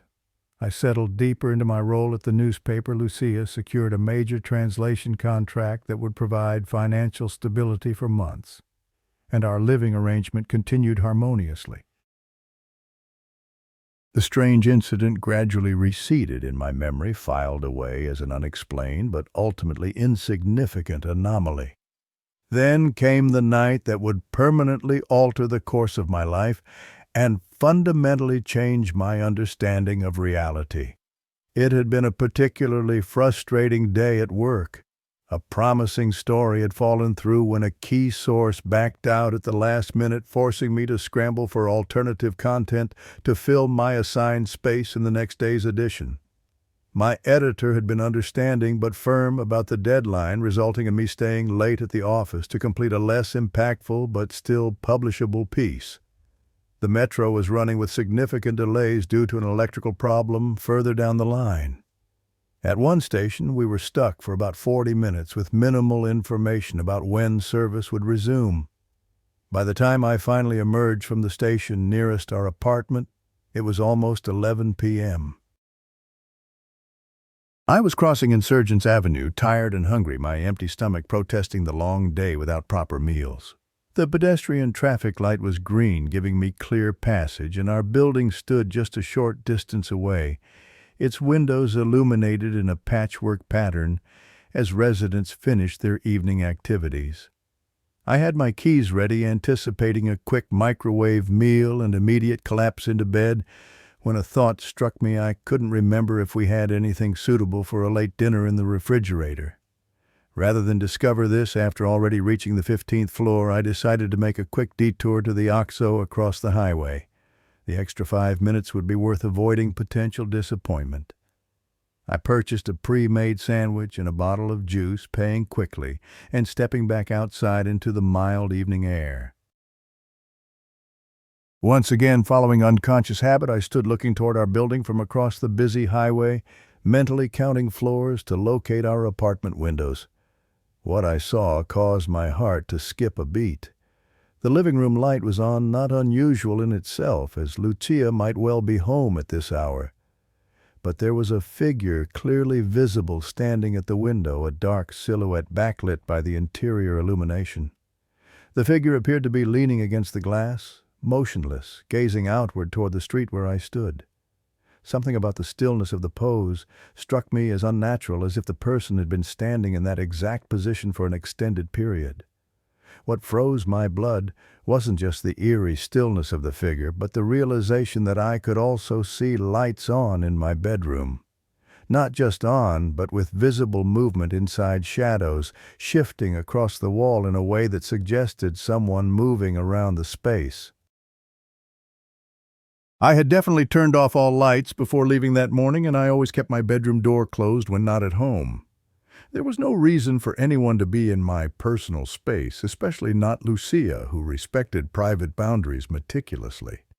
They broke in to rob us, was my immediate thought, adrenaline surging through my system. It made no logical sense that a burglar would turn on all the lights and stand prominently displayed at the window, but fear doesn't always follow logical pathways. I returned my attention to the living room window, and the shock hit me directly in the chest with physical force. The silhouette I could now see more clearly didn't match Lucia's petite frame. This figure was taller, with broader shoulders and a distinctly masculine outline that couldn't possibly belong to my roommate. My hands trembling, I immediately pulled out my phone and called Lucia, desperately hoping she might be home and somehow explain the presence I was seeing. She answered on the second ring, her voice immediately dispelling that hope. "Anna, is everything okay? You sound strange." "Where are you right now?" I asked urgently, keeping my eyes fixed on the apartment windows. "I'm in a taxi about 10 minutes from home," she replied, concern evident in her voice. "I was at my client's office finalizing the contract details." "Why, what's happening?" I explained rapidly that I was looking at our apartment from across the street and could see lights on and someone moving inside. I begged her not to go upstairs when she arrived to wait for me at the building entrance so we could assess the situation together. Her initial skepticism quickly transformed into genuine alarm as she realized I was serious. "Call the police," she urged. "I'll tell the taxi driver to hurry." I ended the call and was about to dial emergency services when I noticed a patrol car parked at the corner near our building. Clutching my shopping bag, I ran across the pedestrian bridge and approached the two officers who were completing paperwork in their vehicle. Breathlessly, I explained the situation, that I could see from the street that strangers had entered our apartment, that the lights were on in rooms that should be empty, that my roommate was on her way home but hadn't yet arrived. The male officer looked dubious, probably accustomed to residents panicking over forgotten lights or misinterpreted shadows. But his female partner took my concern more seriously, perhaps noting the genuine fear in my expression. They agreed to accompany me to check the apartment, though the male officer suggested it was likely nothing more than Lucia having returned earlier than expected. By the time we reached the building, Lucia had arrived, her taxi pulling up just as we approached the entrance. Her face was tight with worry as she joined our small group, clutching her work portfolio against her chest like a shield. The doorman recognized us immediately and, noting the police presence, asked if there was a problem.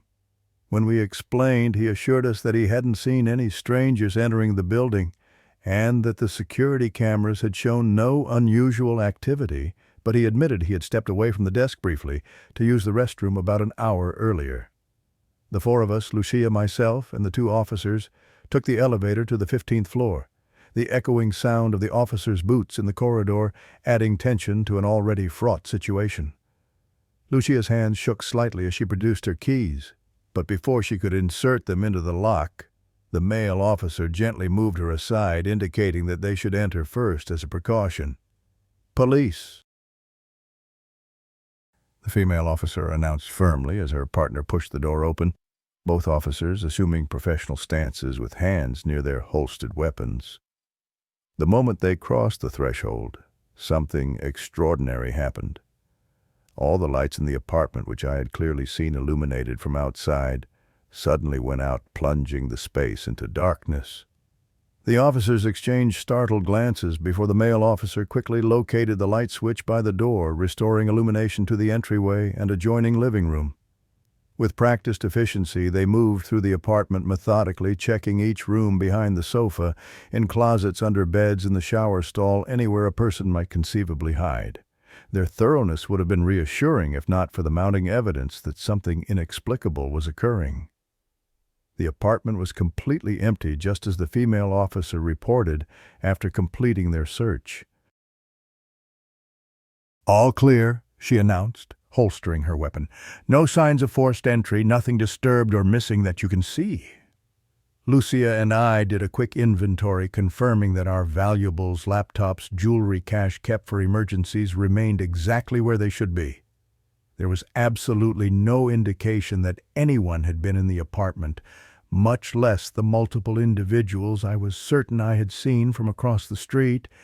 "But that's impossible," I insisted, my voice rising with frustration. "I saw them. There were lights on in both the living room and my bedroom. Someone was standing at that window." I pointed emphatically toward the large picture window that dominated our living room wall. The female officer gave me a skeptical look, her earlier sympathy visibly waning. "Look, I'm not saying you didn't see something, but—" She gestured around the undisturbed apartment. "There's nobody here, no signs of entry, nothing missing." Maybe it was a reflection light from another apartment bouncing off the glass. Or maybe, her partner added with a poorly concealed smirk, whatever you smoked tonight was stronger than you thought. I felt my face flush with indignation. I don't use drugs. I know what I saw. Someone was in this apartment. The officers exchanged a glance that communicated their shared assessment, another paranoid resident, wasting police time. They remained professional enough not to voice this directly, instead offering generic safety advice about double-checking locks and reporting any further suspicious activity. After they left, Lucia gave me a concerned look. "Are you sure about what you saw? Could it have been shadows or reflections?" "I know what I saw," I repeated, though a seed of doubt had begun to take root. Had I somehow hallucinated the entire thing? Was I more exhausted than I realized, my mind playing elaborate tricks in response to stress and fatigue? Rather than continue the increasingly uncomfortable conversation, Lucia retreated to her bedroom, leaving me alone in the living room with my confusion and lingering fear. I sat for a long while in contemplative silence, trying to reconcile what I had witnessed with the complete lack of evidence supporting my perception. Eventually, I went to my own bedroom, turning on the light, and staring at the space that I had seen occupied by moving shadows just an hour earlier. Everything was exactly as I had left it that morning. Bed neatly made, books stacked on the nightstand, closet door properly closed. On impulse, I went to the window and partially closed the blinds, something I never did, ordinarily preferring the unobstructed view and natural light. This was a kind of experiment, a way to prove to myself that I had identified the correct apartment windows from street level and wasn't somehow mistaking another unit for ours. I went back downstairs out of the building and across the highway via the pedestrian bridge. Standing in approximately the same spot where I had been earlier, I looked up at the building, counting floors and windows until I located our apartment. From this vantage point, I could clearly confirm what I had feared. I had indeed been looking at the correct apartment. There was my bedroom window with the blinds half closed exactly as I had left them, and the living room with its distinctive picture window now dark. I hadn't confused the floor or unit. What I had seen really was in our apartment, despite all evidence to the contrary. As I stood staring upward, trying to make sense of this contradiction, something occurred that demolished any remaining doubt about the reality of my experience. Without warning or explanation, the lights in our apartment suddenly turned on again, first the living room, then my bedroom in rapid succession. The illumination was brief, but unmistakable, lasting perhaps 2 seconds before darkness returned. I felt the blood drain from my face, a cold sweat breaking out across my skin despite the mild evening temperature. It was happening again right before my eyes, with no rational explanation possible. This wasn't imagination or mistaken identity. Something was manipulating the electrical systems in our apartment when both Lucia and I were demonstrably elsewhere. With shaking hands, I called Lucia's phone. When she answered, I could hear the television playing in the background. She was definitely still in the apartment 15 floors above where I stood. "Lucia, listen to me carefully," I said, fighting to keep my voice steady. "Don't leave your bedroom. I think there's still someone in the apartment." "I can see the lights turning on and off from down here on the street." "Anna, this isn't funny," she replied, her tone a mixture of concern and irritation. "The police just checked the entire apartment. There's nobody here but me." "I swear to you, I just saw the lights come on in both the living room and my bedroom," I insisted. "Please just stay in your room with the door locked until I get back upstairs." I could hear her sigh on the other end of the line, but she agreed to humor me. Through the phone, I heard her television volume decrease, followed by the sound of her bedroom door closing. Despite her clear skepticism, she was at least taking basic precautions. I hurried back across the bridge and into our building, taking the stairs instead of waiting for the elevator, driven by an urgency I couldn't fully articulate. By the time I reached the 15th floor, I was breathless but determined to get to the bottom of whatever was happening in our apartment. As I approached our door, I heard Lucia's voice from inside. She seemed to be speaking to someone, though I couldn't make out the words through the heavy wood. My heart rate accelerated. Had someone been hiding in the apartment after all, emerging after the police left? Was Lucia in danger? I inserted my key as quietly as possible, then threw the door open with enough force to startle anyone who might be threatening my roommate. The living room was empty, illuminated only by the ambient city light filtering through the windows. I could see Lucia standing near the picture window, her phone held to her ear. She jumped at my sudden entrance, then relaxed when she recognized me. "You scared me half to death," she said, lowering her phone. "I was just talking to you. Why didn't you say you were right outside?" "I just got here," I replied, confusion mounting. "Who were you talking to?" "You," she insisted, showing me her phone screen where my contact information was displayed in an ongoing call. "We've been on the phone for the last 5 minutes. You were telling me you could see someone in the window from across the street." I pulled my own phone from my pocket, displaying the screen to her. It showed no active call, and the call history indicated that our last conversation had ended nearly 10 minutes earlier. A chill ran through me as I realized the implications. Someone or something had been speaking to Lucia while perfectly mimicking my voice. "That wasn't me," I said quietly, watching her face as the color drained from it. "I ended our call before entering the building. I've been running up the stairs for the last few minutes." Lucia stared at her phone as if it had transformed into something venomous in her hand. The call was still connected, though now only silence came from the other end. With a sudden movement, she terminated the call and threw the phone onto the sofa, as if it burned her fingers. "This isn't possible," she whispered, backing away from both the phone and the window. Whoever I was talking to knew things only you would know. She mentioned the article you're working on, asked about my translation project. It was your voice, Anna. Exactly your voice." The implications were too disturbing to fully process in that moment. If someone could mimic my voice convincingly enough to fool my closest friend, what other deceptions might be possible? And more importantly, what was the purpose behind such an elaborate charade? "What exactly did this other me say to you?" I asked, trying to keep my voice steady, despite the fear churning in my stomach. Lucia rubbed her arms as if suddenly cold. "She asked me to come to the window, said she could see someone or something outside, and wanted me to verify what she was seeing."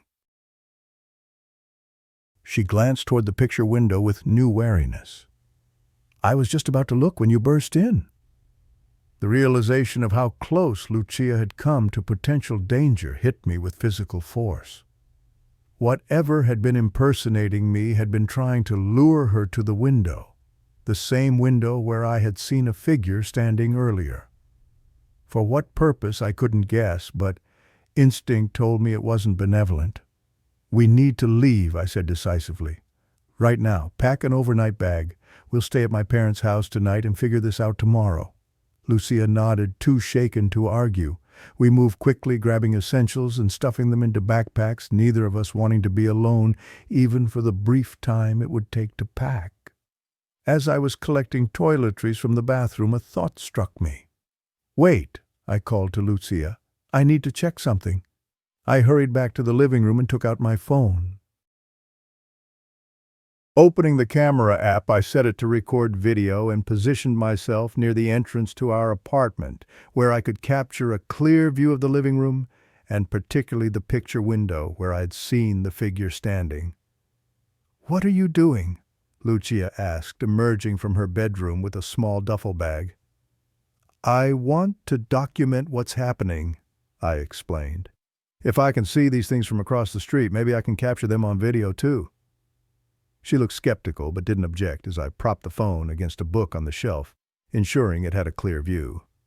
"I'll be right back," I promised, heading for the door. "Wait, you're leaving me here alone?" Alarm colored her voice. "Just for 2 minutes," I assured her. "Stay in the center of the room away from the windows. I'm going down to the street to see if anything happens when you're alone in the apartment. If something appears, we'll have it on video." Though clearly uncomfortable with the plan, Lucia nodded her agreement. She understood as I did that we needed evidence of what was occurring, something concrete, to validate experiences that defied rational explanation. I raced down to the street, positioning myself at the same vantage point across the highway, where I had twice witnessed strange phenomena in our apartment. Looking up, I could see Lucia as a small figure standing in the center of our living room, arms crossed protectively across her chest as she waited for my return.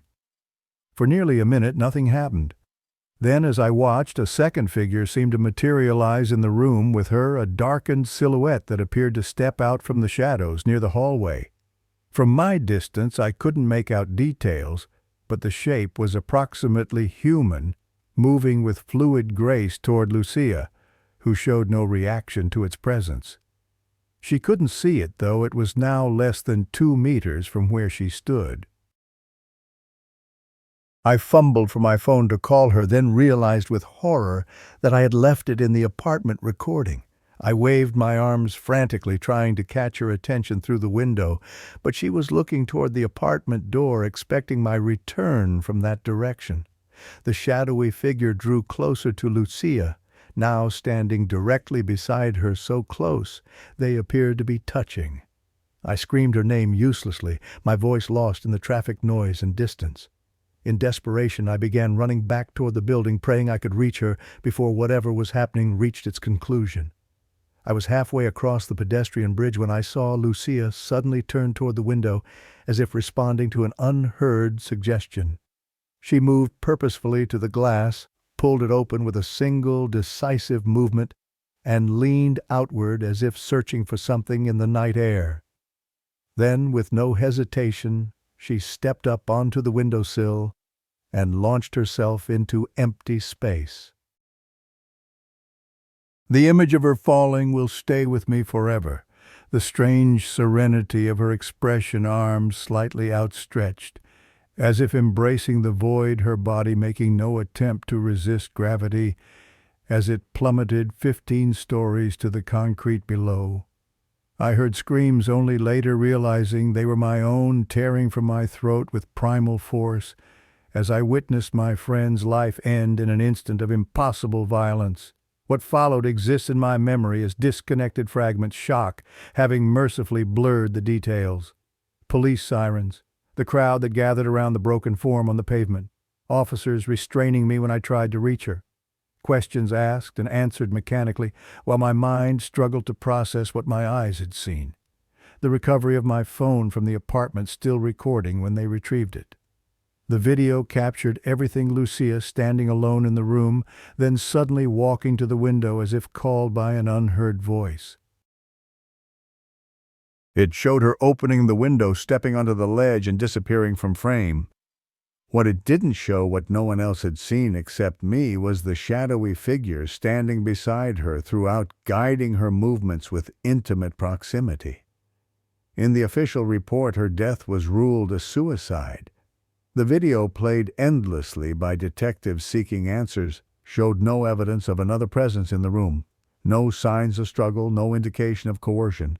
Just a young woman who, for reasons unknown, decided to end her life without warning or apparent motivation.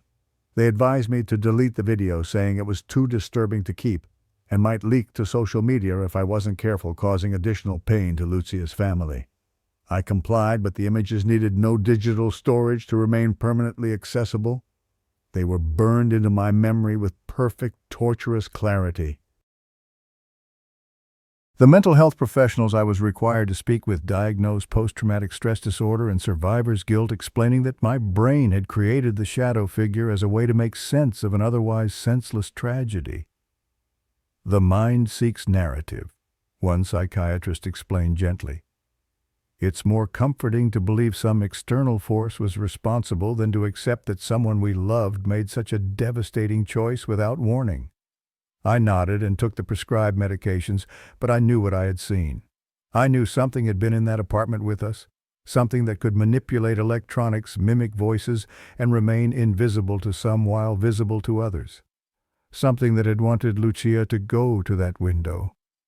I sold the apartment that my mother left me not far from the building where Lucia died, and moved to another city, desperate to escape both the memories and the lingering fear that whatever had taken my friend might return for me. I changed jobs, abandoned journalism for technical writing, and gradually rebuilt some semblance of a normal life. though I never again lived above the ground floor or in a building constructed before 1990.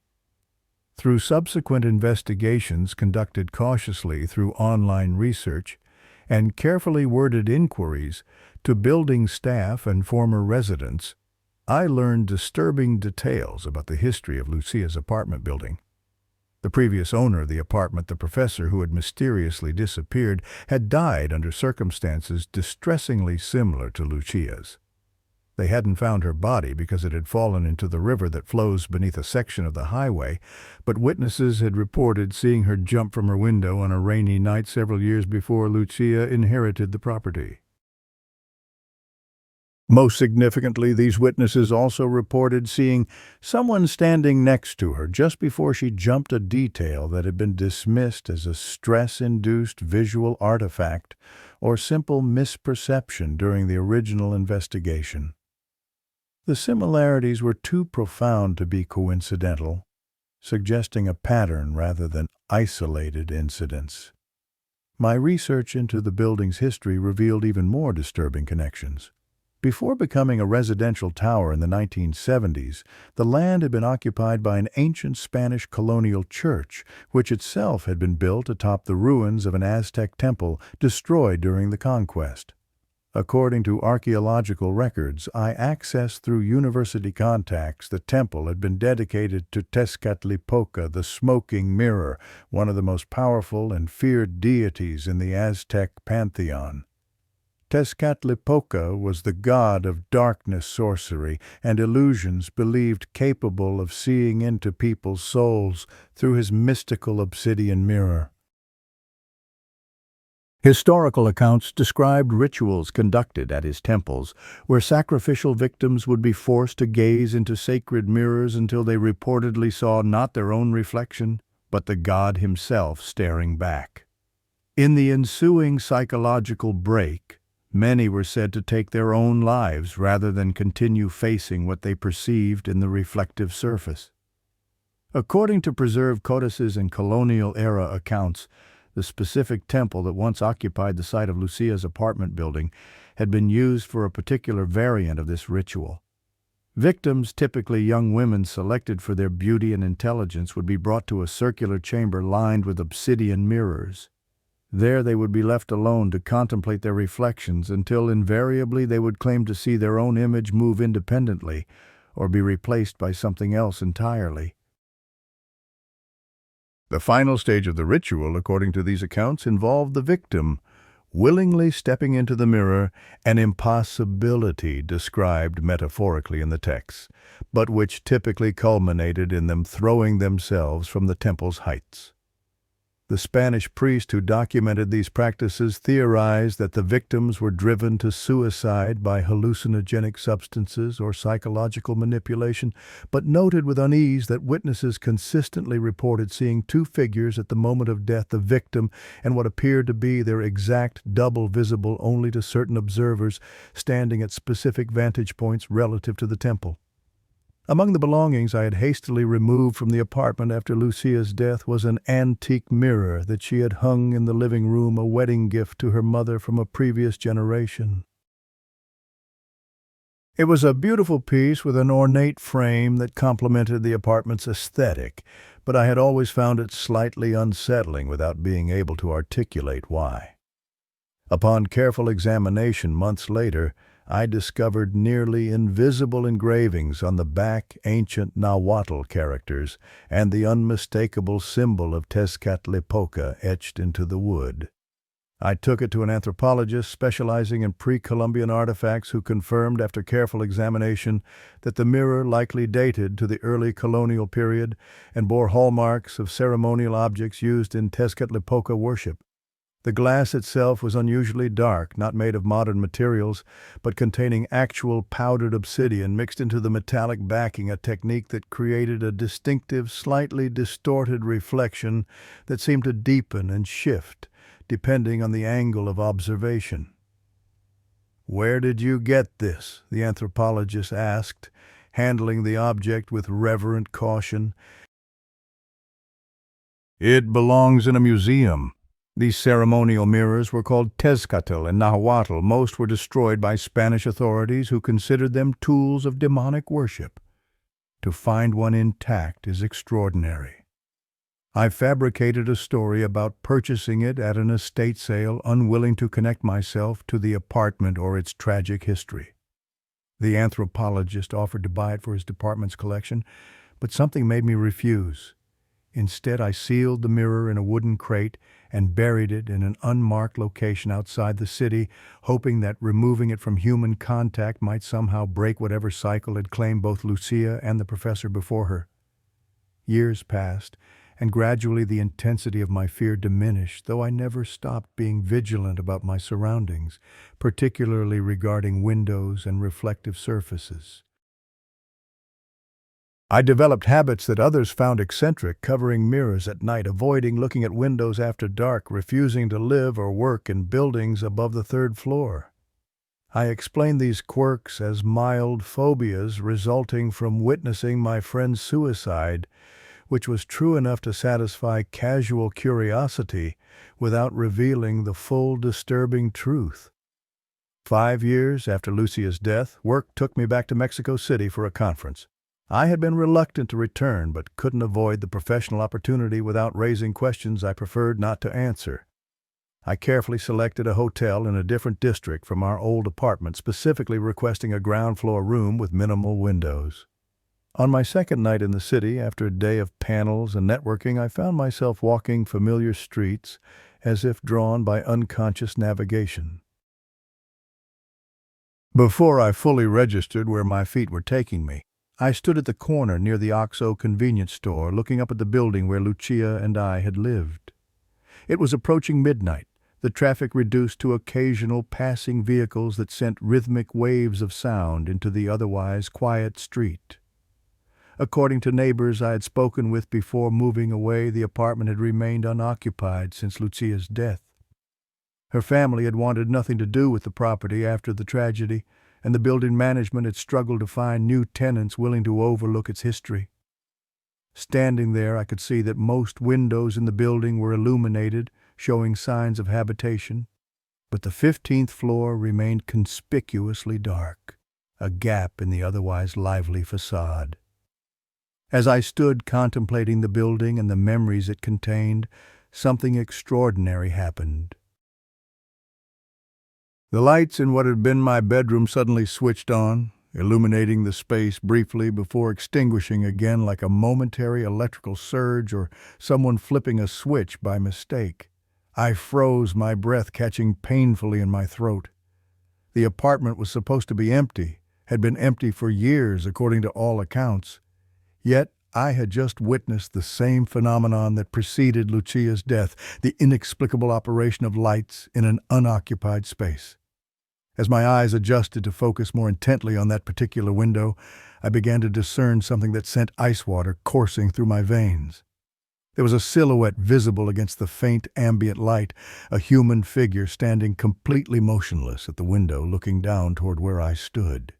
The shape was too distant to make out specific features, but something about its posture and proportions triggered immediate recognition.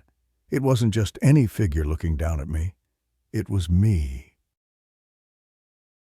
My own silhouette, my own stance, watching from 15 floors above, the logical part of my mind scrambled for explanations, a new tenant who happened to share my general build, a security guard checking the empty apartment, a trick of light and shadow creating an illusory human form where none existed. But deeper instincts recognized the truth immediately and without question. What looked down from that window was the same entity that had stood beside Lucia in her final moments, the doppelganger, the reflection that had somehow gained independence from its original. I backed away slowly, maintaining eye contact with the distant figure until I reached the corner, then turned and ran without looking back, not stopping until I reached my hotel room. I checked out the following morning, abandoning the remainder of the conference, and took the first available flight to another city.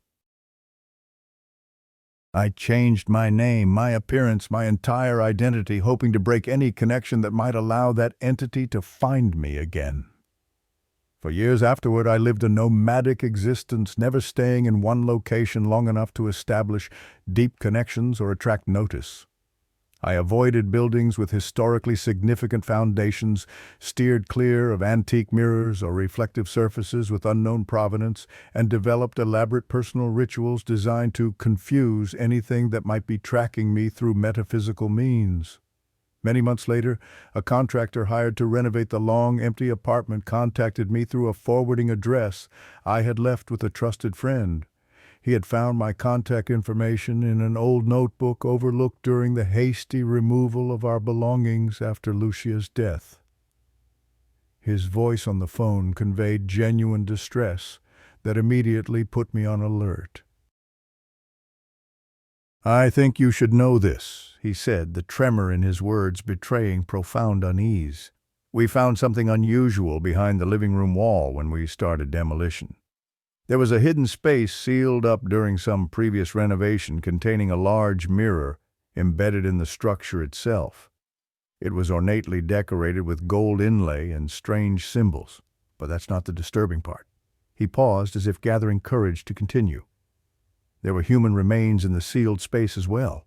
According to the contractor, forensic analysis had determined they were the skeletons of 7 women, some dating back centuries, based on preliminary examination. All shared one distinctive characteristic: skull fractures consistent with impact trauma from falling from a great height, and all had been arranged in seated positions facing the concealed mirror as if frozen in eternal contemplation of their reflections. The implications were clear and terrifying. The apartment building hadn't merely been constructed on the site of Tezcatlipoca's temple. Elements of the original structure had been incorporated into the modern building, including at least one ceremonial mirror chamber. The ritual sacrifices hadn't ended with Spanish colonization. They had simply changed form, becoming more subtle but no less lethal as centuries passed.